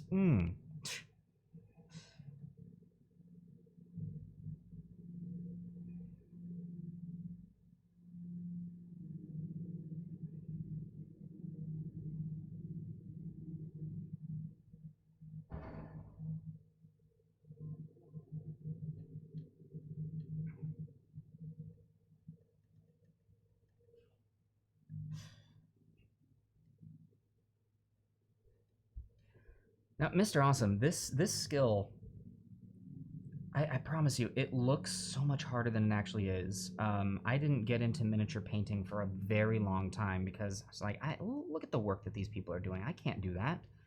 And then I tried it for the first time and I went, oh, okay. It's actually not as hard as people are making it out to be. It's not necessarily like gate kept, but there is kind of a an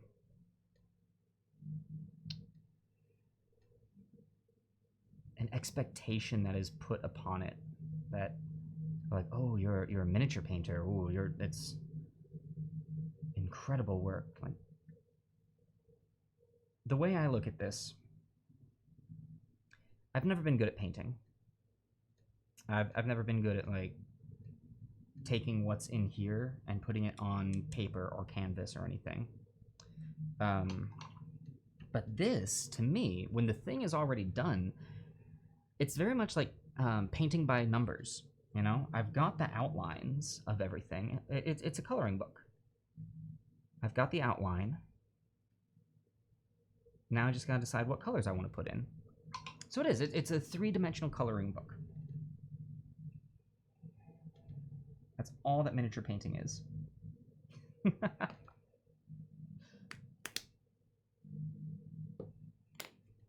Oh, man. Lack of patience. Now, there's one that I can understand. That patience is definitely something that you need when working on these things. So there we go. We still got a lot of work to be doing on this guy. Oop, in fact, nope, that's actually Hexwraith. So I need to wait. Ooh, nope, I see that though. Come on.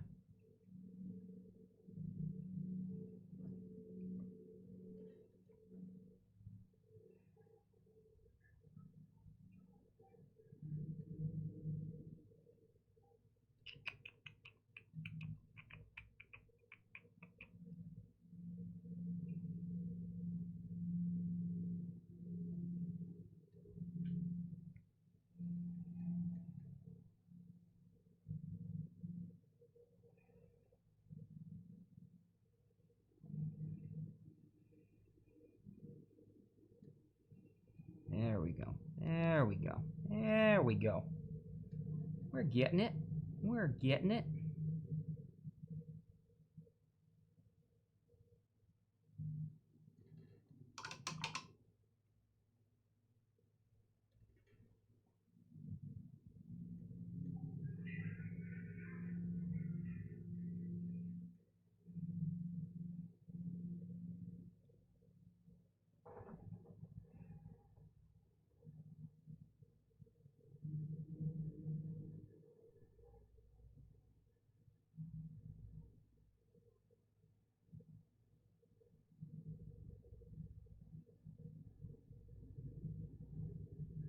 Alright, there's that. We're gonna let that dry after I get a little more nitpicky.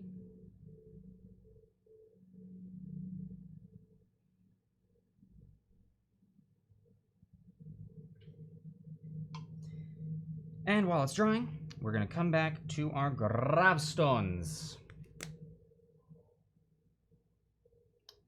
Yes, gravestones indeed. Alright, let's do... You're still drying. You are done. Oh, crap.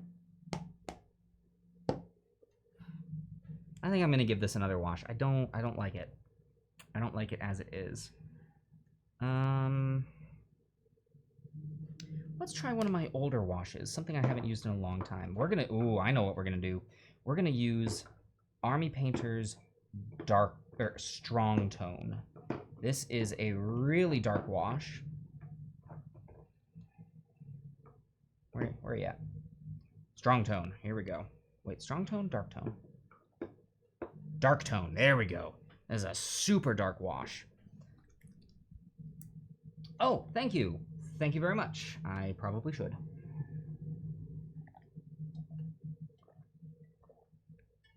Thank you for the reminder. And let's put you right here. Blip, blip, blip, blip, blip.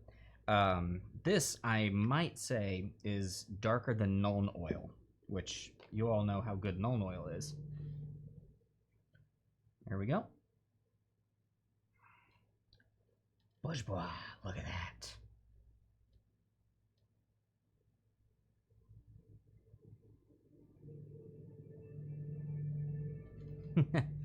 Yeah, that gets pretty dark pretty quick.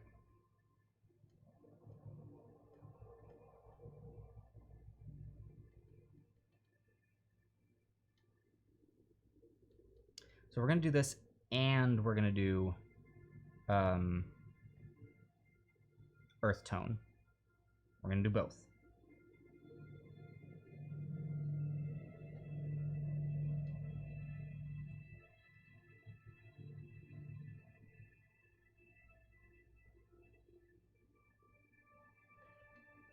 Already looks so much more interesting. Ah, Zagmeister, look at those eyes. Look at the Watcher. The Watcher who's always watching. One day you'll all find out what that actually is.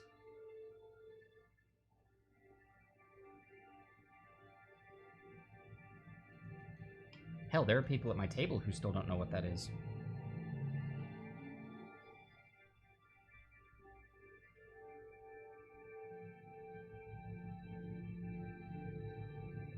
I've said too much.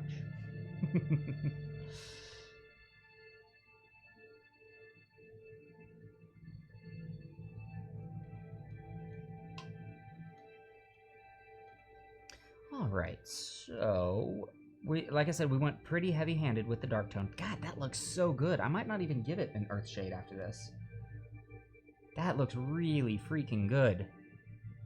Yeah, I'm gonna let that dry as is. So I'm gonna set that aside.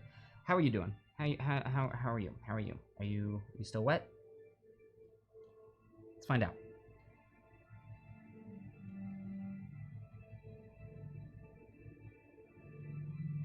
That's good. We can keep going.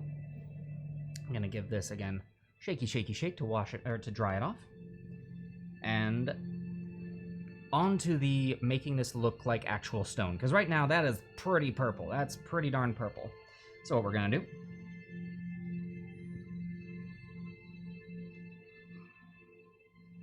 We're We're gonna use the London Gray because London Gray was the color that we used to mix in with this purple. Like that's what got us there.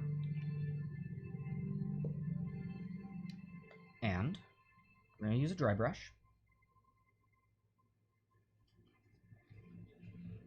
But you'll see I'm still gonna be pretty generous with my application of it.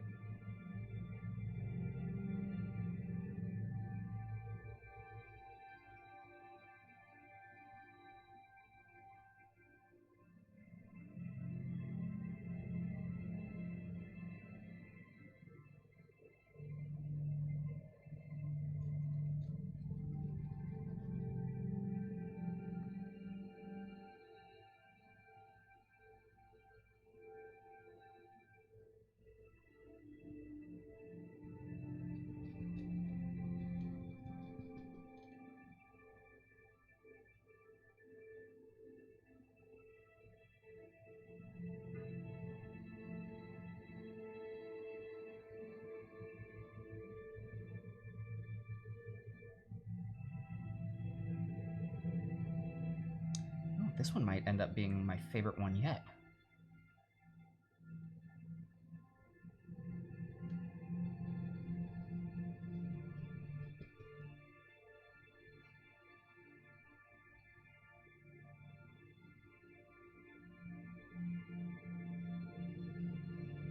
So that's what we're looking at now.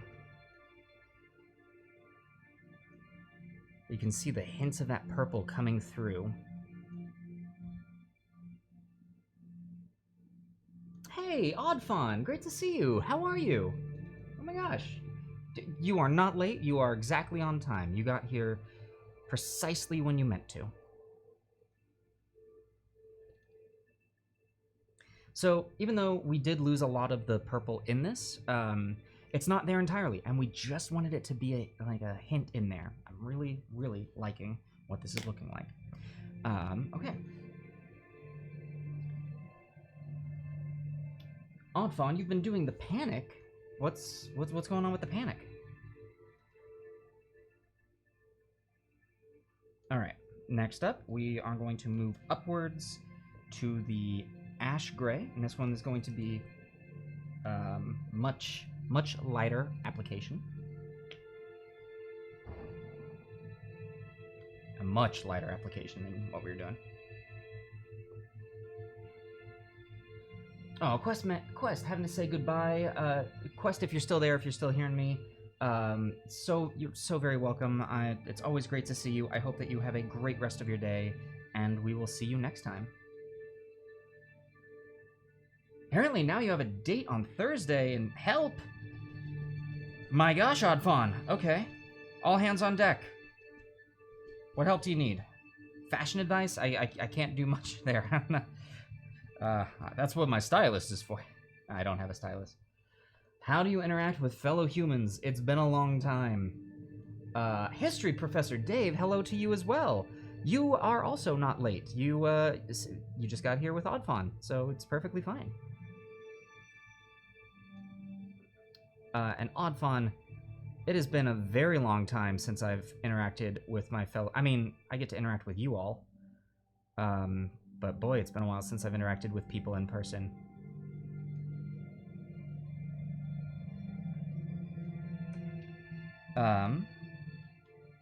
But yay, you have a date.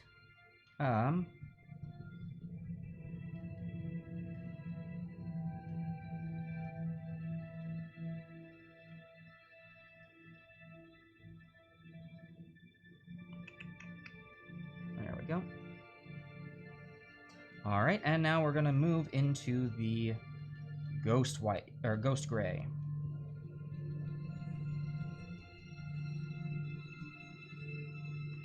Oh, I'm excited to see this one. All right, maybe I should be a little heavier handed than that.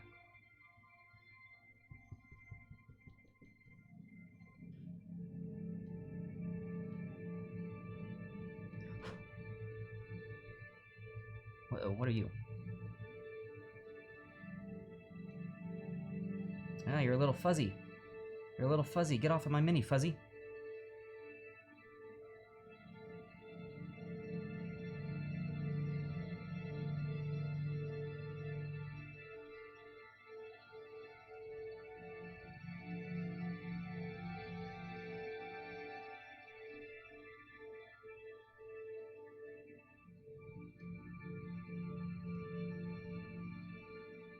Yeah, I think this one's my favorite.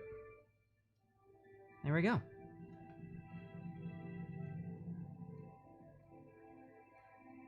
Oh man, honestly, the camera is not doing this one justice. It looks so good. Let me see if I can. And then that would be this configure video.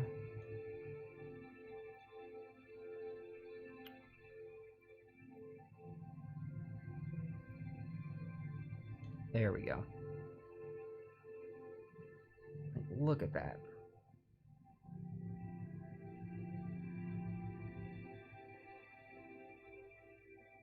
Absolutely love that one.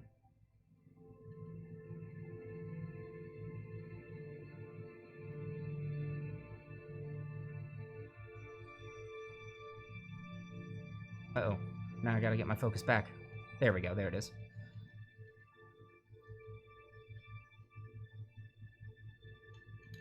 Yup. Yeah, the camera wasn't doing it any sort of justice. This one looks great. All right, hold on. I gotta catch up on this. I gotta catch up on the dishing. History Professor Dave, it's been quite the day. What's been going on, Dave? How's school going? First off. Also, Leork, great to see you. How are you doing? Mr. Awesome, you interact with people all the time. Well, yeah, because you're awesome. Let's be honest. Odd Fun, I'm oblivious. I just ramble and joke about, but I usually talk too much or just give off friend vibes. Been attempting to make solid plans so I don't stress out about it until the day. Hence why I'm a little late to stream. Oh, no worries. Leork, thank you so much for. I'm really happy with how it's looking as well. Oh, thank you, Oddfawn. Thank you very much. And Spoonkins, thank you as well. Yeah, I think this one's done, so we can set that one aside. This one is still drying. Yeah, shoot. After that, I'm looking at this going, I should be doing better on all of these. I could be doing so much better. That one turned out great, but no, they're good. They're good. They're good. They're fine. They're good. They're good. They're fine.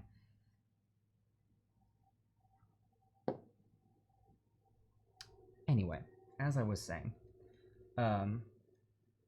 History Professor Dave, you're having to sub for 2 weeks for an instructor who abruptly disappeared. What? Like, murder mystery disappeared? Or, like, decided he wanted to go on a vacation without telling anyone disappeared? Either is bad. Oh, that's the worst. Dave, I'm sorry.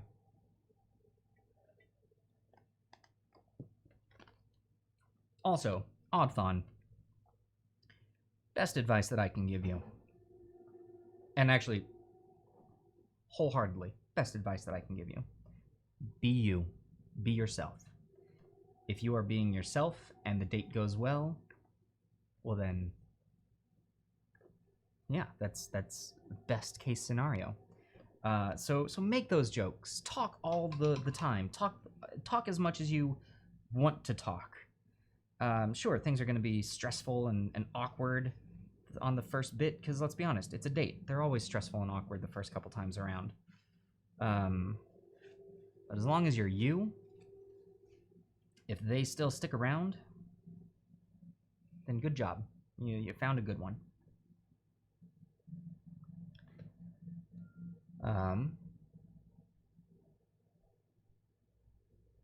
History Professor Dave, you were planning to paint along and had to do that instead. Oh, that's rough. That's rough. Also, Mr. Awesome, yeah, also decent. Yeah, I mean, advice.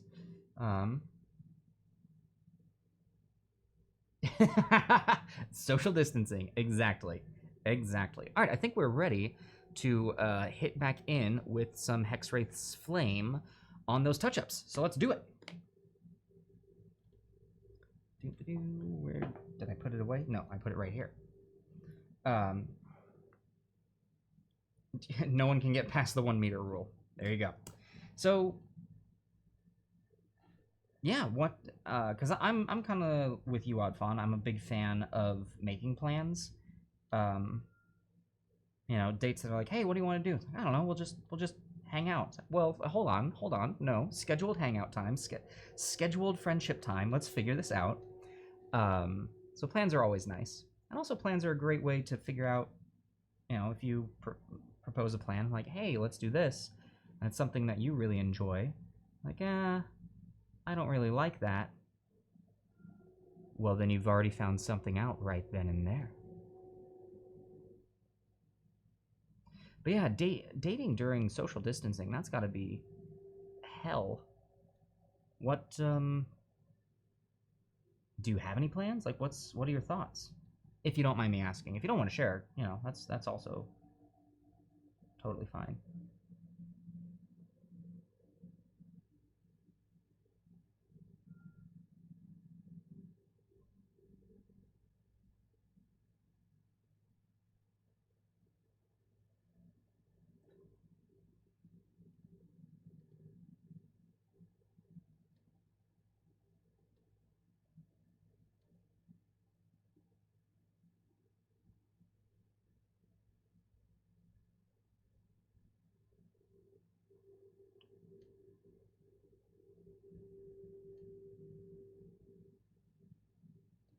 What was that? Yep, that's ethereal.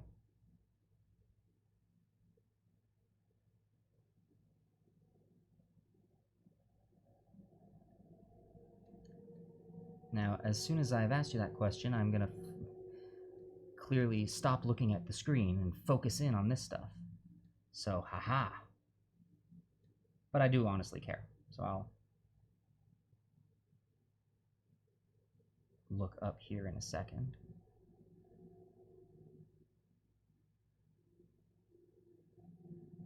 Ooh, there's some bone that I entirely missed. I'm gonna have to go back and hit that with the Wraithbone and the wash. Oh, dearie me.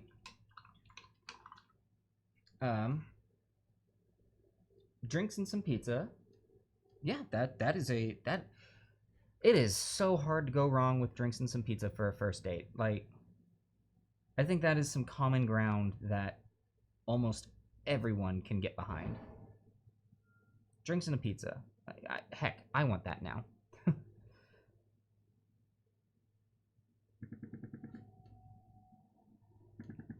No.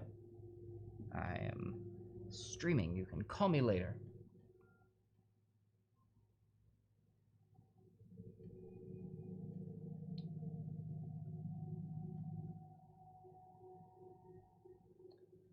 Alright, that's looking pretty cleaned up. It's not looking horrible, which is, a good thing. It's the goal.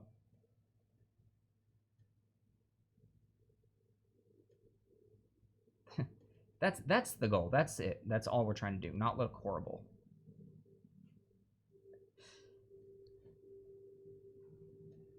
How are we doing over here? Looking good, looking good, looking good, looking good.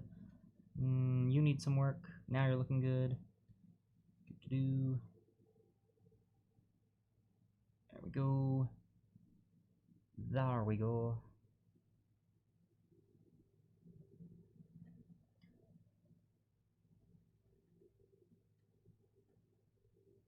And that looks golden. Oh, there we go. Found you. I knew there was a big spot that I was like, oh, I'll just come back and catch that later. Oh no, that doesn't look good. Oh, that doesn't look good. Oh, that doesn't look good. Do I leave it? Or is it hidden enough? No, I think I think I fixed that. So what I'm talking about here is, let me see if I can find it, right here. Yeah, right here. A little bit of the wash dried on the Hexwraith Flame. I didn't catch that. It doesn't look good, and putting Hexwraith Flame over that doesn't actually hide it. It just kind of lets the color underneath come out in a different light. So I'm going to have to repaint that with the Wraithbone, I think. and then go back over with that. So we're going to try that. We're going to try that. We're going to see how that works. And it's okay. It is okie dokie. Oh my gosh, I got so much I gotta look up. You can't leave the table. The staff have to come to you for food and drinks, and if you leave the table, you have to have your mask on. See, that is like the most structured date I could think of, and like, cool, done. Had a friend go to a drive-in on a date, and they sat in their own cars parked next to each other and just had rolled the windows down. I'm not gonna lie, that's actually kind of cute. Wasn't planning on going on a date, but we've been talking for a few weeks, and it's got to the point he asked, and I mean, might as well. Yeah, I mean, if you're interested, because that's the thing. If you're interested, if it's just like why not? Only if you're interested. Scott, I'm so lucky. Why am I? Wait, why am I lucky? Why am I lucky? Mr. Awesome, don't get why everyone's scared. Just live your normal life. You're not a dirty person. You got nothing to worry about. I mean, I disagree, Mr. Awesome. There are definitely things to worry about. Life right now is not normal, and that's okay. It's okay to accept that life right now is not normal. I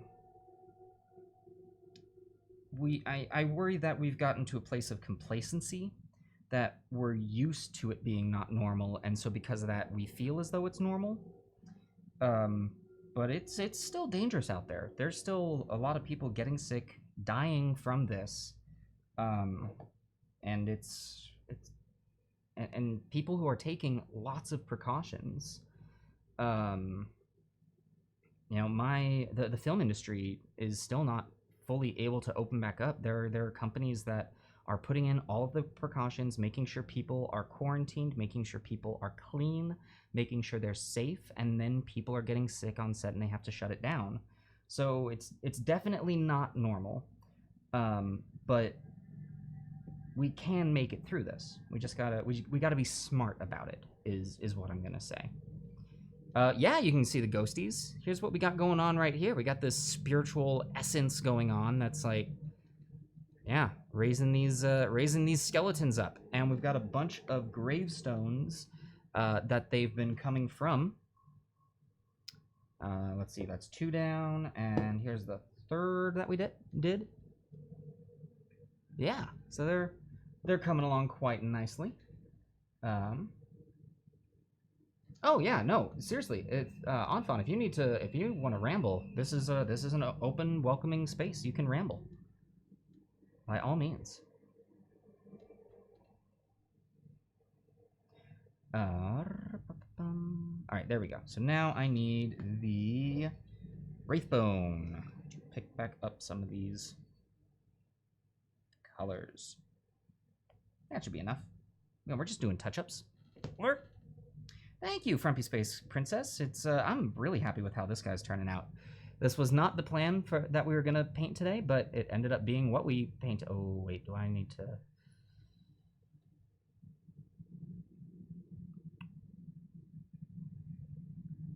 That'll work. That'll work. That'll work. It's alright. It's alright. Now you're what I need to get, because you aren't Hexwraith Flame. You're just some bones on the ground. And my lighting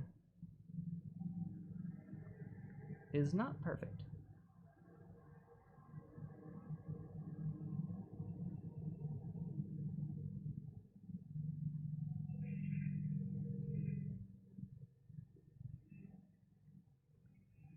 There we go, there we go, there we go. Oh, a little bit more, a little bit more, a little bit more. Perfect.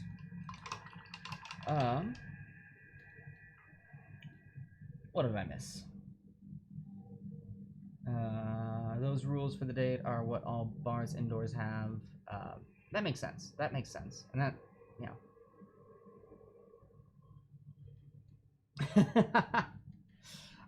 Well, see, Mr. Awesome, that also makes sense to me. To be honest,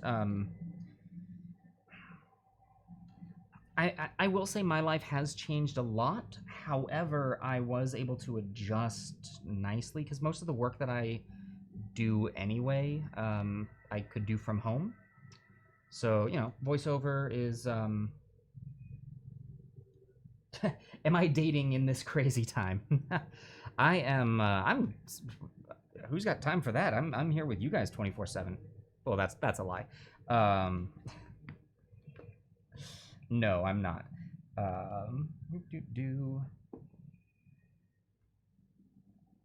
What am I looking for? I'm looking for Darkstone. It's my favorite. Where has it gone? Oh, that was like a real sink of aw. Come on, come on, come on. Why do I put colors back? There we go.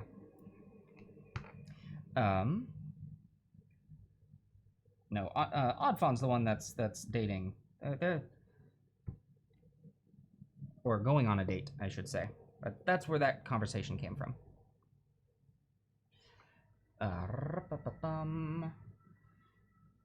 Yeah, California still is booming with cases and, or at least I'm guessing that's what you meant by booming.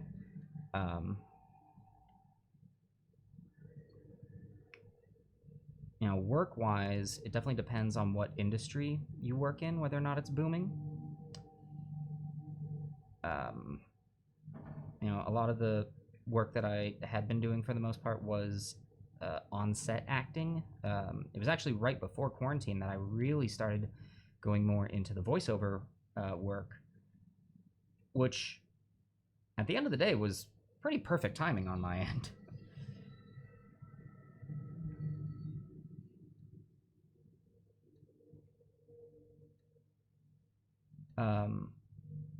But yeah, so anyway, Mr. Awesome, what I was saying was the work that I get to do that I can do from home hasn't changed anything on my end.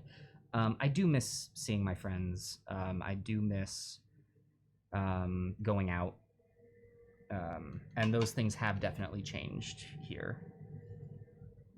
But I'm hoping, you know, that things will get back to some sense of normalcy here shortly. But I don't miss it enough to take a risk on it. Does that make sense? I've also been lucky enough that there are certain people in my life who, I mean, first off, I live with somebody, so that's been really helpful. And there are people in my life who don't see other people, so we do have kind of a small quarantine bubble. Like, this is the people. It's only 3 of us, so I do have connection and with other people during this time. But I know not everyone has been lucky enough for that. Man, every time I look up, the chat has gone like so much farther. Frumpy Space Princess took the day off. Sore was throat. Oh, goodness gracious. Yeah, there's definitely a bunch of fire. I hope you're staying safe out there in Colorado. Yeah, we have our good and our bad days down here as well. Let's see. Yeah, you can smell the smoke out there in Ohio. My gosh, that definitely. If I could travel, get the heck out of here. I hear ya. I hear ya. Heard everything is normal from a friend. Depending on where you are, in some countries things are back to normal because they did a good quarantine. It's been bad smoke locally since. Oh my god, yeah, Brioni. It's been rough up in the Northern California area. Yeah, quarantine bubbles are helpful. Reskin Raven, great to see you. How's it going? How are you? Yeah, no, it has been very helpful with this bubble, and we are incredibly safe with it. You know, anytime that, I mean, yeah, it's the 3 of us. One of us still works outside, but aside from that, we don't see other people. So, yeah, we're not we're not going to any like big gatherings or anything like that. Happy to be done with work for the day, Reskin Raven. That's awesome. Glad to hear that that your work is done. Let's see here. What do I need to do? Right, I need to go back to the Seraphim Sepia. Gonna finish off that.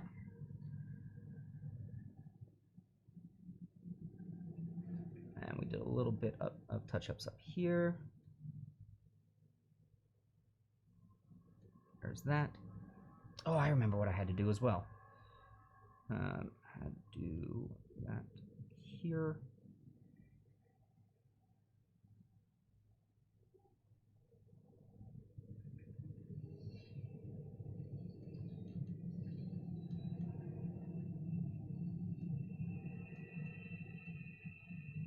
We'll do another coat on those here momentarily. But I do need to go back to the... man, this is not gonna... This part might not look pretty, you guys. I might... This might not go over well.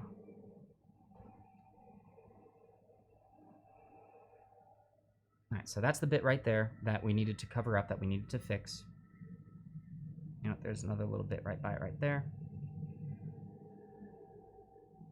And then get these coffee stains. That should be good. That should be good. Yeah, that looks good.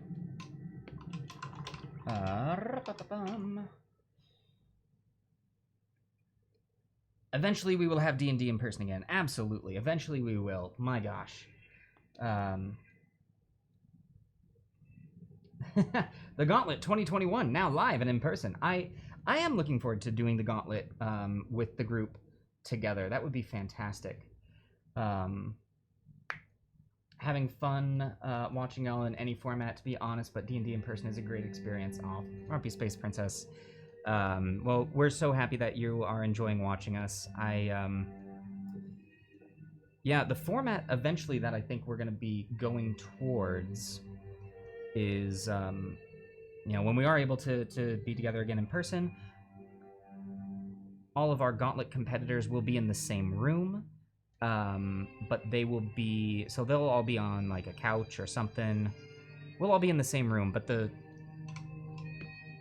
combat will still be happening through Roll20, because the sheer number of battle maps that I would have to prepare physically and have ready to go would just be, it would get unwieldy.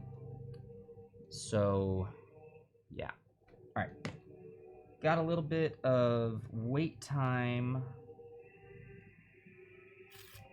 but I think, okay, I need to go grab a special brush. I will be right back. Don't go anywhere. Don't you do it. I can see you. I still see you.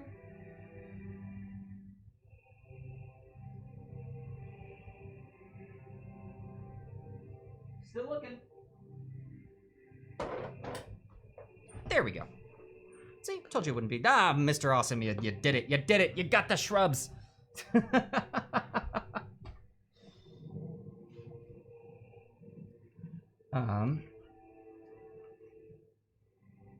Oh, what did I miss? What did I miss? What sounds so nice?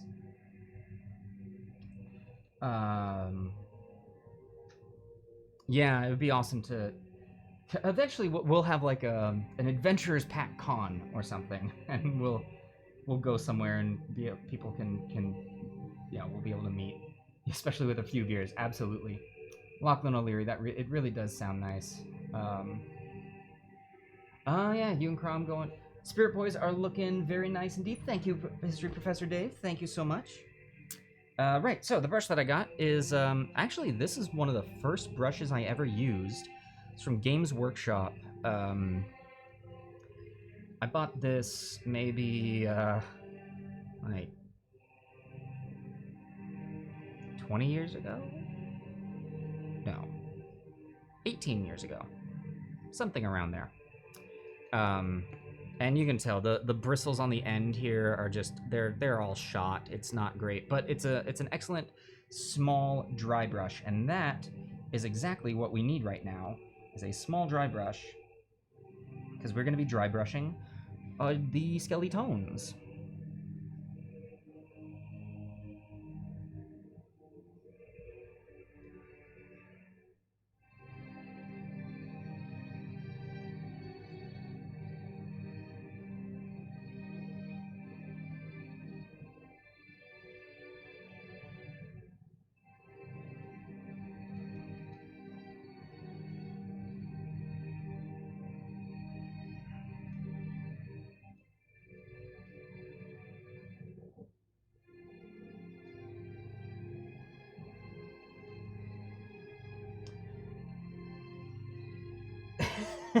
Hey, welcome back, Manic Pixie Travel. Good to see you.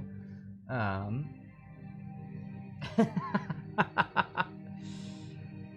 what happens, Shady Scott. You can't go anywhere.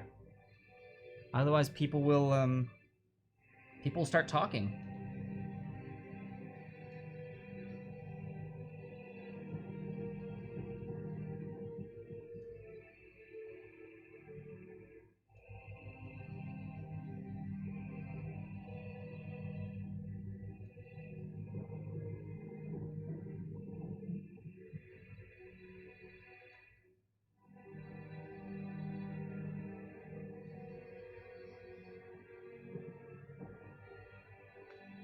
All right, so you can see we're lightening up these skeletons by quite a bit.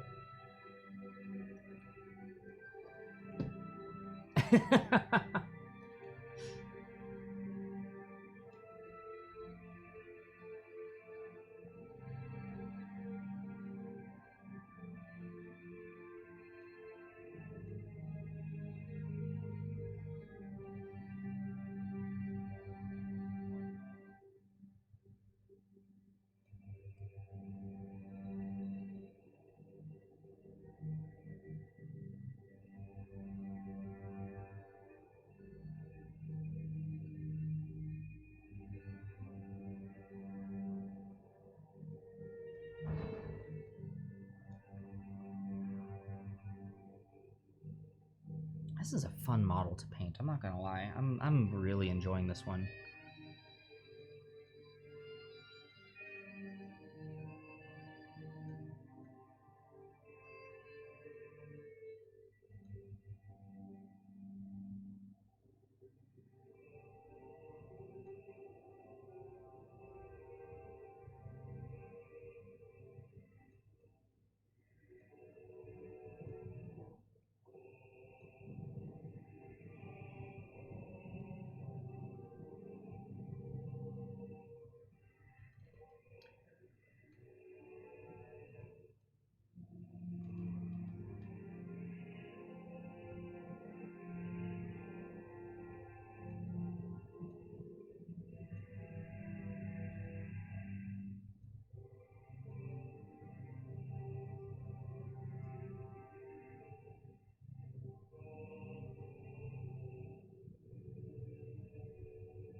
And there we go.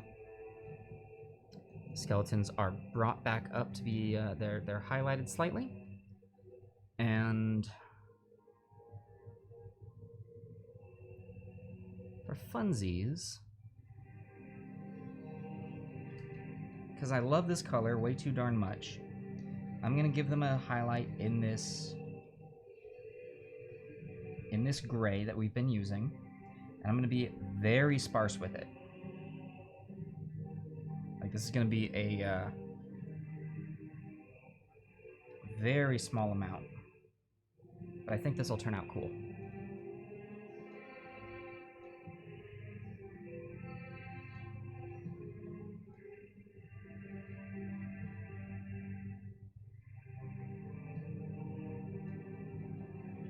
Oh yeah. Oh yeah.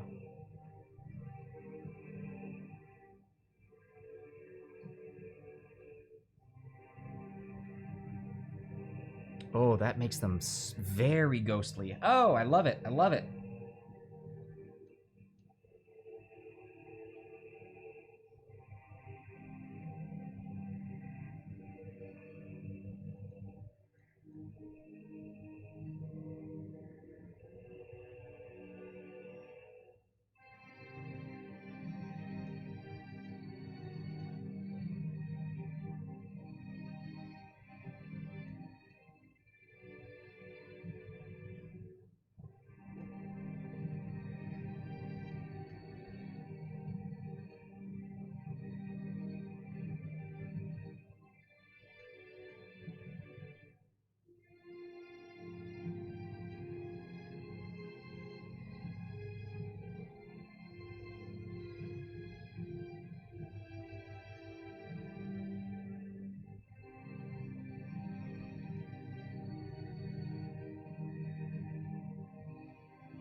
See, this is the easier bits of conversation. When you guys are just chatting to each other in the chat, I can just lean back, relax, and paint, and it works out great.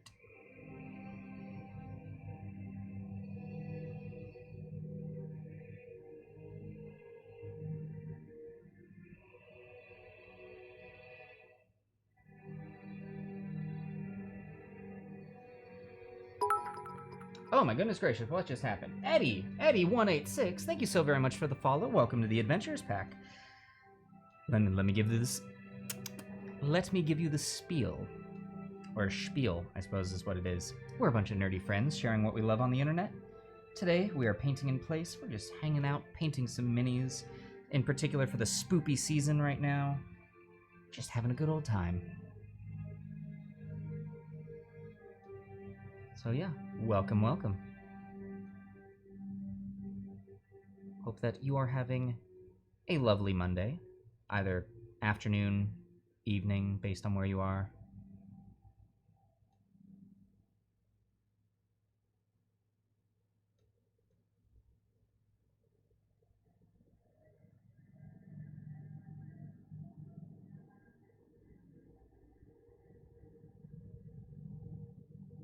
There we go. Look at these. Look at them. That is looking great. All right. Well, we still got to wash the base. And then do some highlighting of the base. But we'll be good. I see a couple of touch-ups I should probably do on the base. I might be able to get away with them with just using the wash over them, but I don't need to be lazy. I'm here. I've got the time. Oh, I almost forgot about that.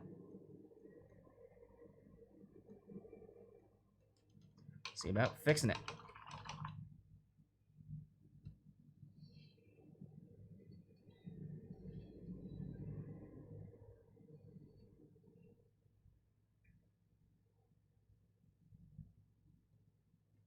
Why are you?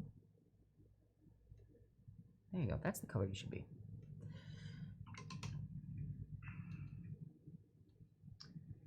What all am I missing? Do we have a schedule thing? I don't think we have an exclamation point schedule. We might. The schedule should just be below. Yeah. I suppose we probably should have a schedule thing.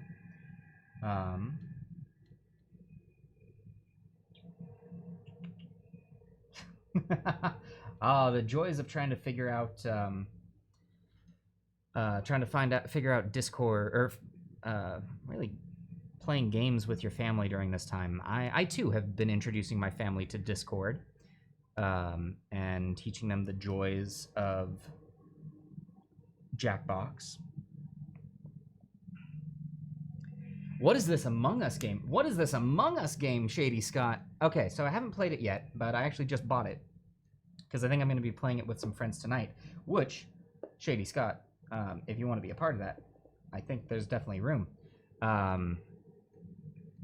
It is... do you ever play, like, Mafia? Or Midnight at Salem? Oh yeah, what is it called? Press the Button? Or the button in Jackbox.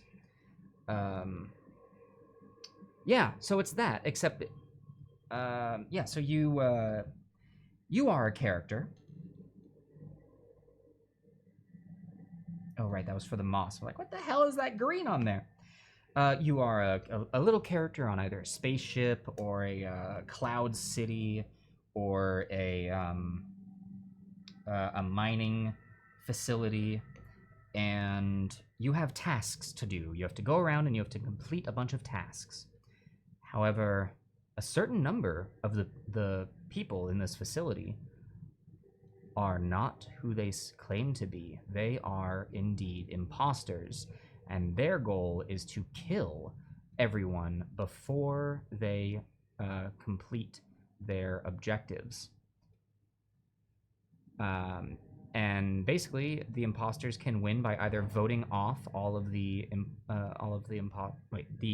people can win by voting off all of the imposters, or by completing all of the tasks, and the imposters can win by killing all, being the majority of the people left. So yeah, I've never played it for myself. Yeah, you kill all of your friends and you lie about it.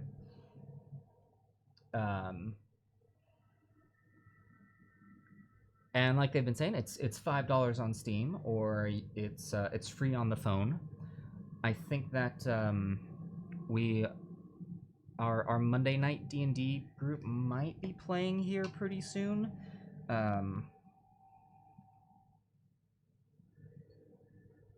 So yeah. All right. Yeah, that little bit doesn't look great, but it is what it is.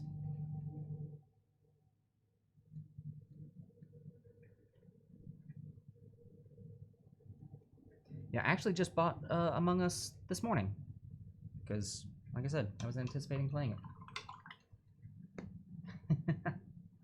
Lachlan O'Leary talking. Hello, Lachlan O'Leary talking. Manic Pixie Travel plays on her phone way too much. Reskin Raven, after painting, I'll make a room for Among Us. Unfortunately, Reskin Raven, I wouldn't be able to join right after painting. I do have to continue packing up things and moving them over to the new space. After today, I actually get to pack up all of the paints and get them over. So, you know, positives. Right, okay, so there was a little bit of moss. All right, this tombstone is already looking a lot better than the last one. So let's go ahead and do the dance. That is the dance of dry brushing.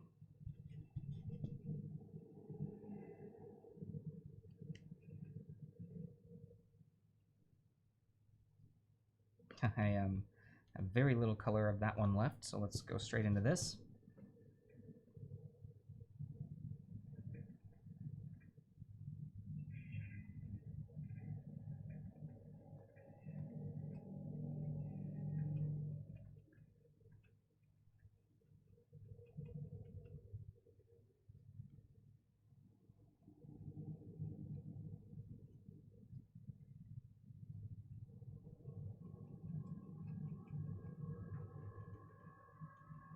Alrighty, that's looking pretty good. It's giving it like an interesting marbled texture. And then we'll do the highest highlights with this. And again, just a little bit.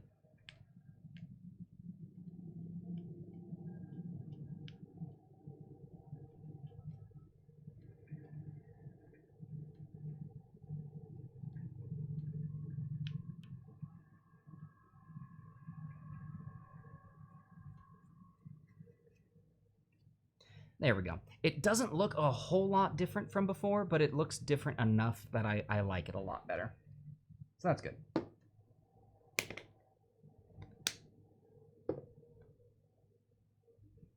And you are still looking...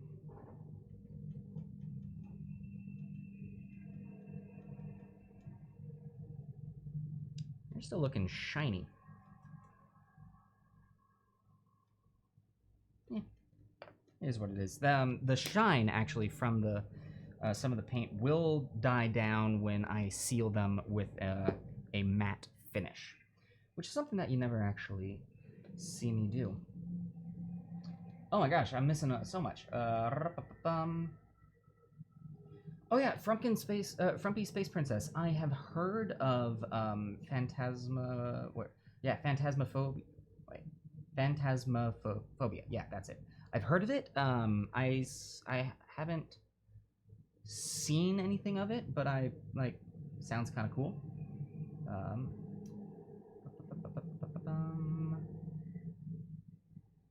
right, cool. I'm all caught up on the chat now. We are going to go ahead and we're going to wash the base, and we're going to wash the base not with Seraphim Sepia. Do I want to use Agrax Earthshade, or do I want to use Known Oil? Do I want to use something else? I will use Agrax Earthshade.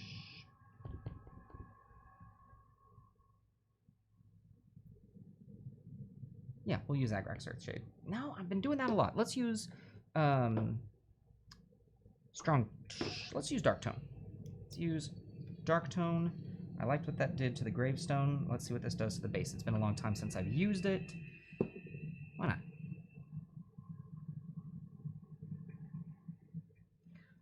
Ba-da-ba-boo. Oh, yeah. Oh, yeah.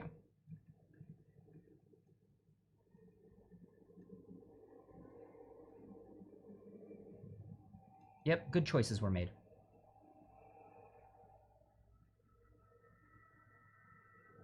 Great choices were made. Very happy about that one.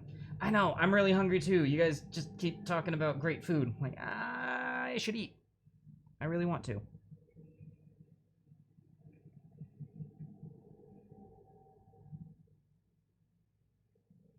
Yeah, I'll be able to eat here soon.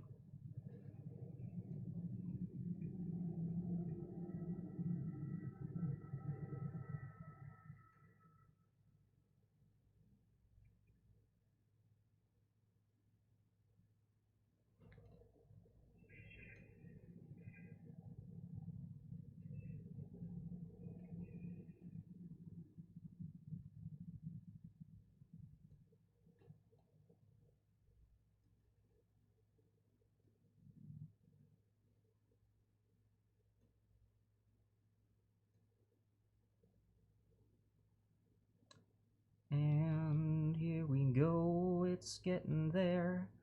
It's getting real close. Yeah. There we go. Oh, that looks good.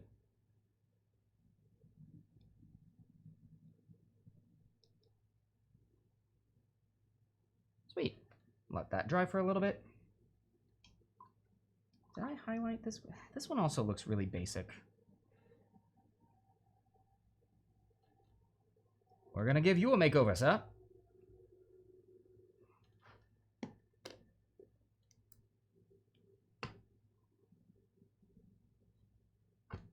You know how we're gonna give you a makeover? We're gonna dry brush you in different colors. We're not gonna use our normal grays. No, we're not. Ah, crap. You're the one that had moss on you. Shoot. That's okay.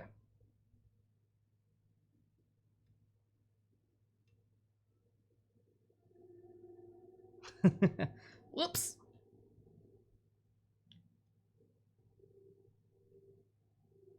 But once again, it's already looking a lot better. Yeah. Oh, thank you, Bun Bun. Thank you so much. What can I say? I was in choir for quite a few years. Actually, no joke, I was, and the way I got into acting, like most people, when they're like, oh, when I started acting, when I started acting in musical theater, in like high school and whatnot. So I am not a professional singer. I didn't really pursue training in that. If you want a professional singer, you'll have to talk to my sister. But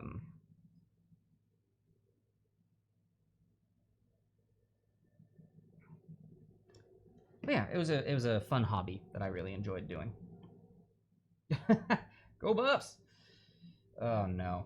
Oh no! Wait, no! Are we gonna get a what was it? Buffs? Right? I never was a fun story. And all the time that I was at CU, I never once went to a Buffs game, and I lived right by the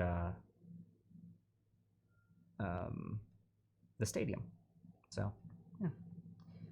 Who are these Buffs? The Buffs were the mascot of our. They were our football team at CU. The CU Boulder Buffs, or Buffaloes.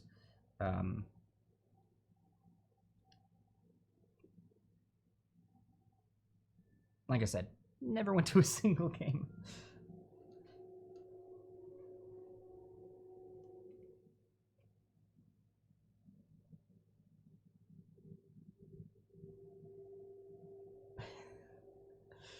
Yeah. All right, well, this one's gonna have to dry a little bit more. That's drying, that's drying. Done, done, done, done. Well, folks, I guess it's just us now as we wait for paint to dry, the most interesting part of any painting show ever. Just hanging out, waiting for things to dry, doing nothing else. Yep. How are we all doing today? What's going on? Never been a big football guy myself. Don't get me wrong, I'm not knocking football. I get it. I just waiting for paint to dry is like watching water boil. It is. I might even say that watching water boil might even be more entertaining than watching paint dry.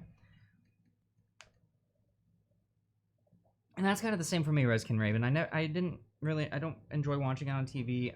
I had gone to some games. I only ever went to my high school games, which my high school team, I think in all of the 4 years that I went there, maybe won 2 games. It was a horrible team.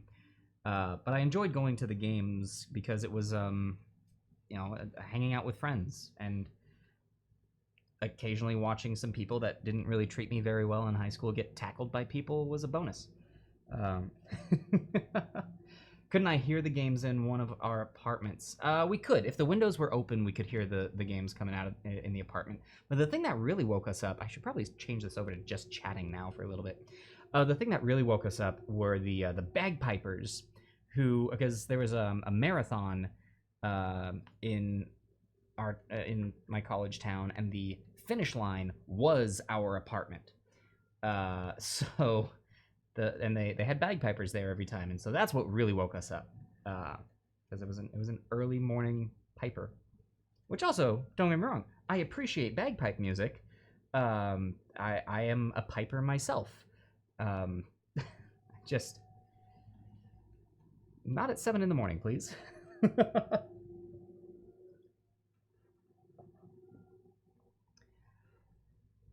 Yep. Oh no, are we gonna have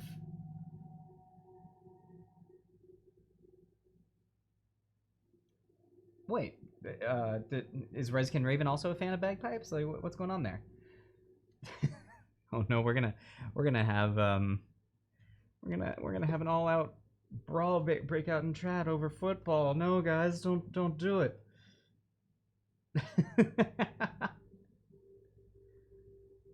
Your D&D character first day. Wait, is your D&D character a bard and their instrument is bagpipes?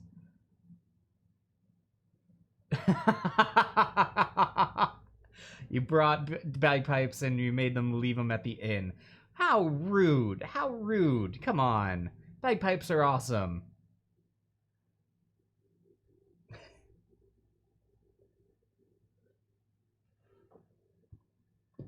Bagpipes are amazing. Your paladin was not a fan. Your paladin just didn't hear bagpipes in the right context. You know, we all just know bagpipes at funerals and weddings these days. But no. You haven't heard bagpipes until you've been in a tent with two big burly bearded gentlemen in kilts with holding drums as big as they are, and then a third drummer that is also a big burly Scottish woman holding the drums, and then a piper up front and a chanter as well. My God, you feel it in your core. Your whole body is shaking to the sounds of these bestial instruments, and you just feel your ancestors come alive. Yes, Buns, I do play the bagpipes. I don't own a set because they're expensive, but I do have a practice, like a practice chanter, practice set. I have played some pipes. Pretty much my options growing up were either getting a set of bagpipes or a car. The prices were comparable, but yeah. Someone had an idea for a Loxodon bard who uses their own trunk as an instrument. See, that's awesome. That's cool. I really like that.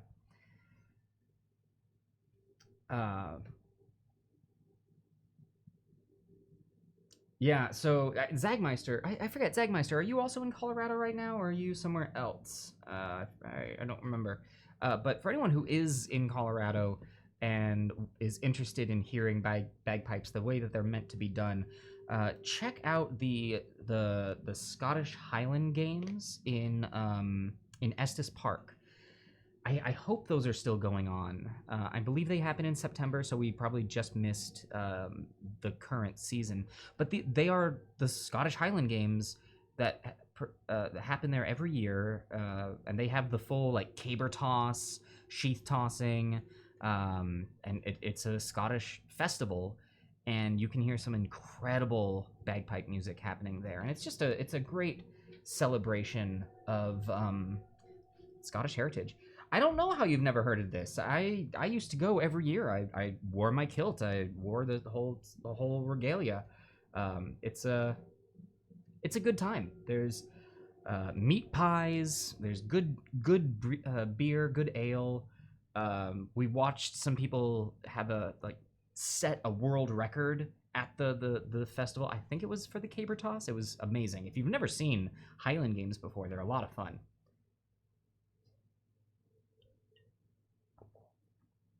Technically, you're part Scottish. No kidding. What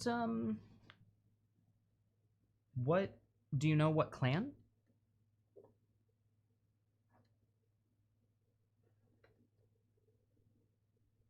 Wait, Frumpy Space Princess. They have a Scottish festival here now too, but only last year was canceled this year. Oh no. Yeah, it is like a Scottish Renaissance festival.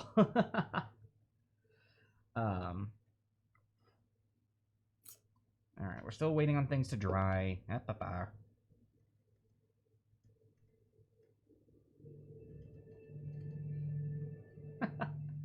Seriously, I probably should just switch this over to just chatting for a little bit. I've never actually done a stream of just chatting. I don't know. Would anyone here be interested in that? You pretty much get that when we do the painting in place, and you'll get that when we do the cartography show as well. Super far back. You don't. It was on your dad's side. You were kicked out when the U.S. was still colonies. Oh, no kidding. Emmy the Odd has an actual Skindu knife. Yeah, we actually saw that the other day. The Skindu. That is the blade that is hidden in the sock of the Scottish outfit.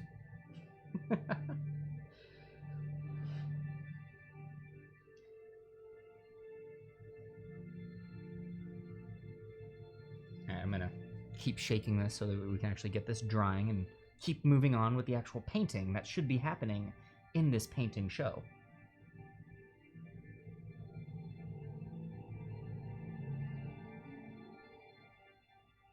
You want to do a 23andMe to figure more info out? Yeah, that makes sense. That'd be nice.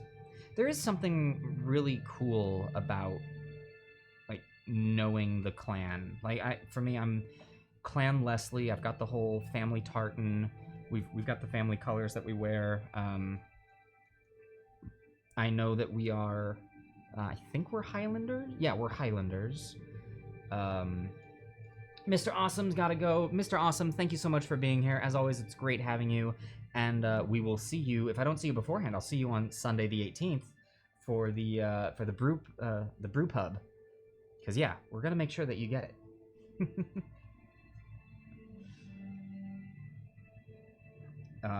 But then also, you know, knowing the family crest, the family motto of grip fast.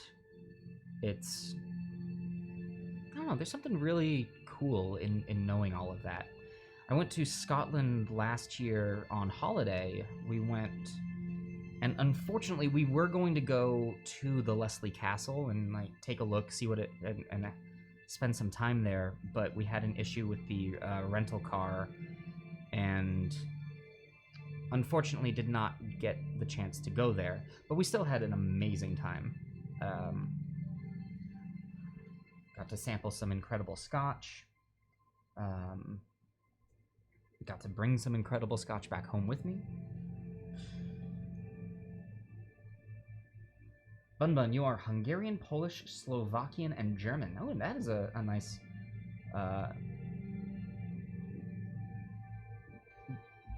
full connection there. Found out with DNA stuff that I'm part Sami. Oh, hey. That's really cool. All right, it's almost dry. It's almost dry. I swear, I promise. What is my favorite scotch? That's a tough question. I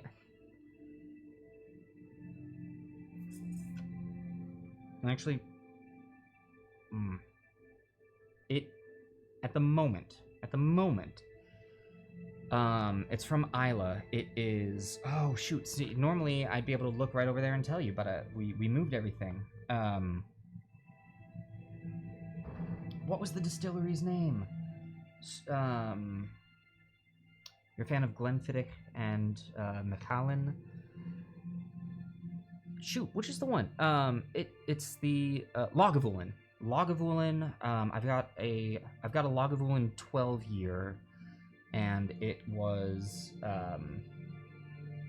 actually the Scotch that. Oh, who's the guy from Parks and Rec? The actor who plays. Oh, it's on the tip of my tongue. Ron Swanson, thank you. Yes, Ron Swanson. The actor who plays Ron Swanson is Nick Offerman. Yes, so Nick Offerman partnered with Lagavulin to make it might actually just be a 10-year, but it's a. I've got a bottle of that, and it is amazing. It is absolutely amazing. So that might be my favorite right now. My second favorite, I want to make sure that I'm saying this right. They actually make an amazing gin as well. Yeah, that's the one. So my second favorite, and probably one that the Nick Offerman is kind of a hard one to get a hold of these days. Sometimes. But my other favorite is called Bruichladdich. Yeah, that was the right, Bruichladdich. And they make some amazing scotch, but they also make an absolutely incredible gin called the Botanist. Highly recommend if you are of the if you are of proper drinking age and enjoy a drink, and it is safe for you to drink, and you enjoy gin, I definitely recommend looking into Bruichladdich The Botanist. All right, so we're dry here, which means I can go ahead and get some dry brushing done onto the ground here.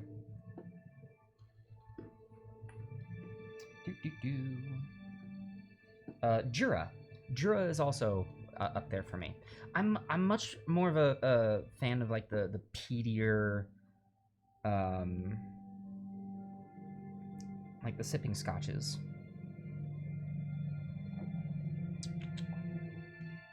But as I said last week, I am I'm such a stereotype. I'm a Scotsman and I am a pirate. So my drinks are whiskey and rum.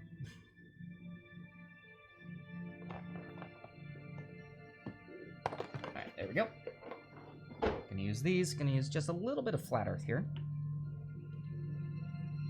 Get that shaken up. History Dave, I only drink Fireball. I'm a weirdo. Which, if you catch your other channel, will make more sense. Ooh, Compliance Investigator, Talisker. I don't think I've actually had any Talisker.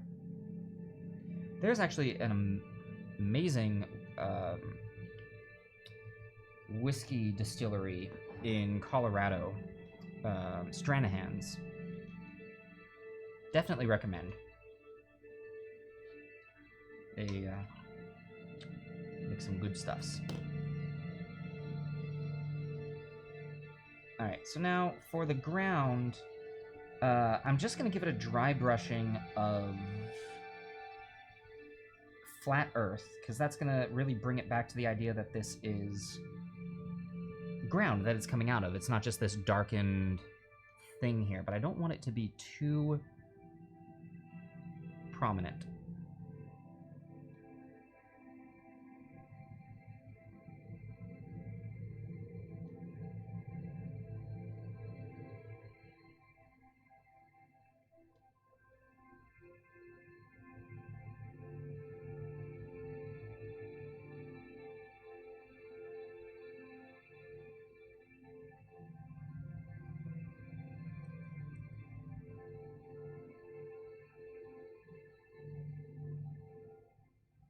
that's looking pretty good.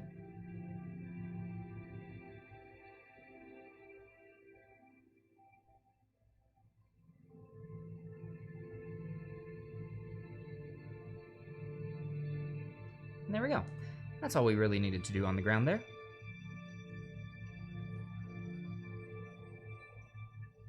Yeah, and I think it was really simple and really fast, but that's gonna finish it. That's our last step, you guys.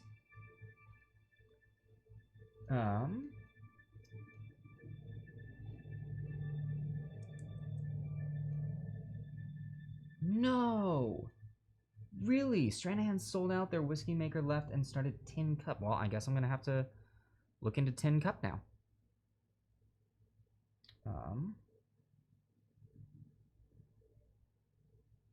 That's a shame. That's a real shame.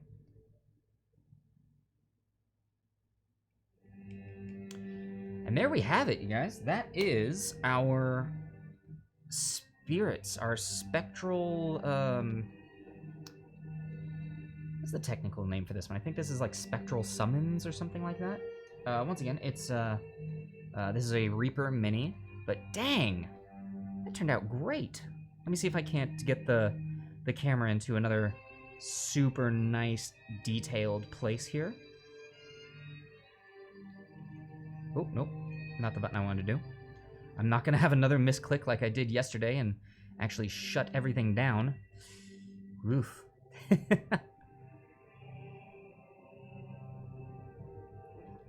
Here we go.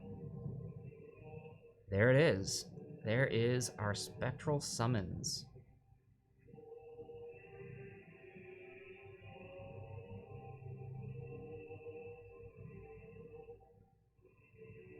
Pretty happy with that. I think it turned out great.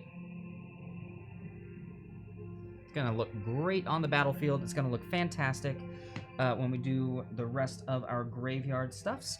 And on the subject of the rest of our graveyard stuffs, here's how the rest of our tombstones turned out.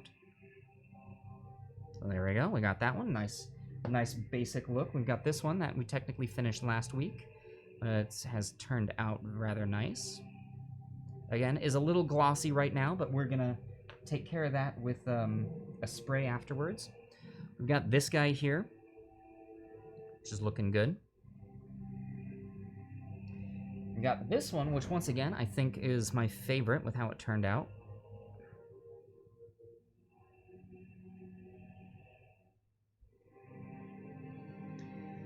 And we have this one, which is going to need another round of dry brushing, but this is the one that's got the moss on it, which I think has a really nice touch. There we go. That's we got a lot done today. So, with that, next week we should be back to our regularly scheduled program where we will continue working on the graveyard itself. We're going to make the fencing for the graveyard. And let me see. Hold on. That's going to be next week. And then, let me make sure on something here. That'll be next week. Week after that, we'll have something. And then okay. So this should work out. Next week, we're going to have the fencing walls of the graveyard. Week after that, I am hoping that we will have a mausoleum is the plan. And then after that, we should have our follower giveaway where we are making a necromancer, which I'm very excited for as well.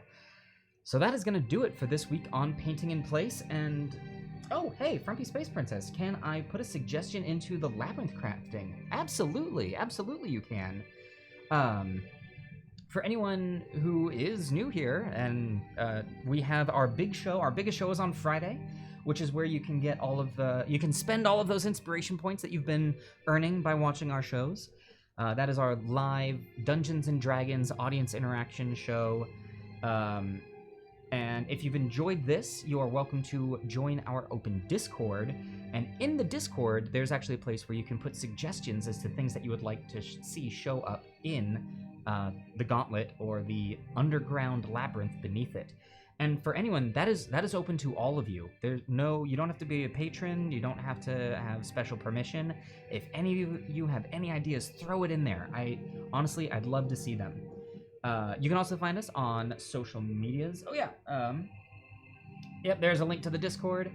You can also find us on all social medias. We are on Facebook, Instagram, Twitter, and we are also on YouTube, where you can watch past episodes of this show. And you can also see our other shows, like The Bestiary. And hopefully here soon, Miniature Monday will be returning. If you are interested in actually becoming a patron of ours, you can do so at our Patreon. Our patrons get behind-the-scenes stuff. They get character art. I'm actually going to be dropping some character art here soon. Our Patreon has been a little sparse this last month. That has been 100% on me, but we do have a bunch of things that are coming out. There is also then that Brewmaster level where you get Brewpub, the show where we create homebrewed content. Let me see, do I have anything else to say? I think that's it. Oh, we also then on our Discord have the post-show hangout. I am indeed going to do a post-show hangout today. It'll be a pretty quick one. I'll probably just be in there for 10, maybe 15 minutes at the most as I put some things away. Get to chat with you all more in a, more face-to-face thing. Yep, I think that's it. I think my brain is dying on me, guys. So thank you all so much for joining. And as always, I will see you at the next Paving in Place. See you all.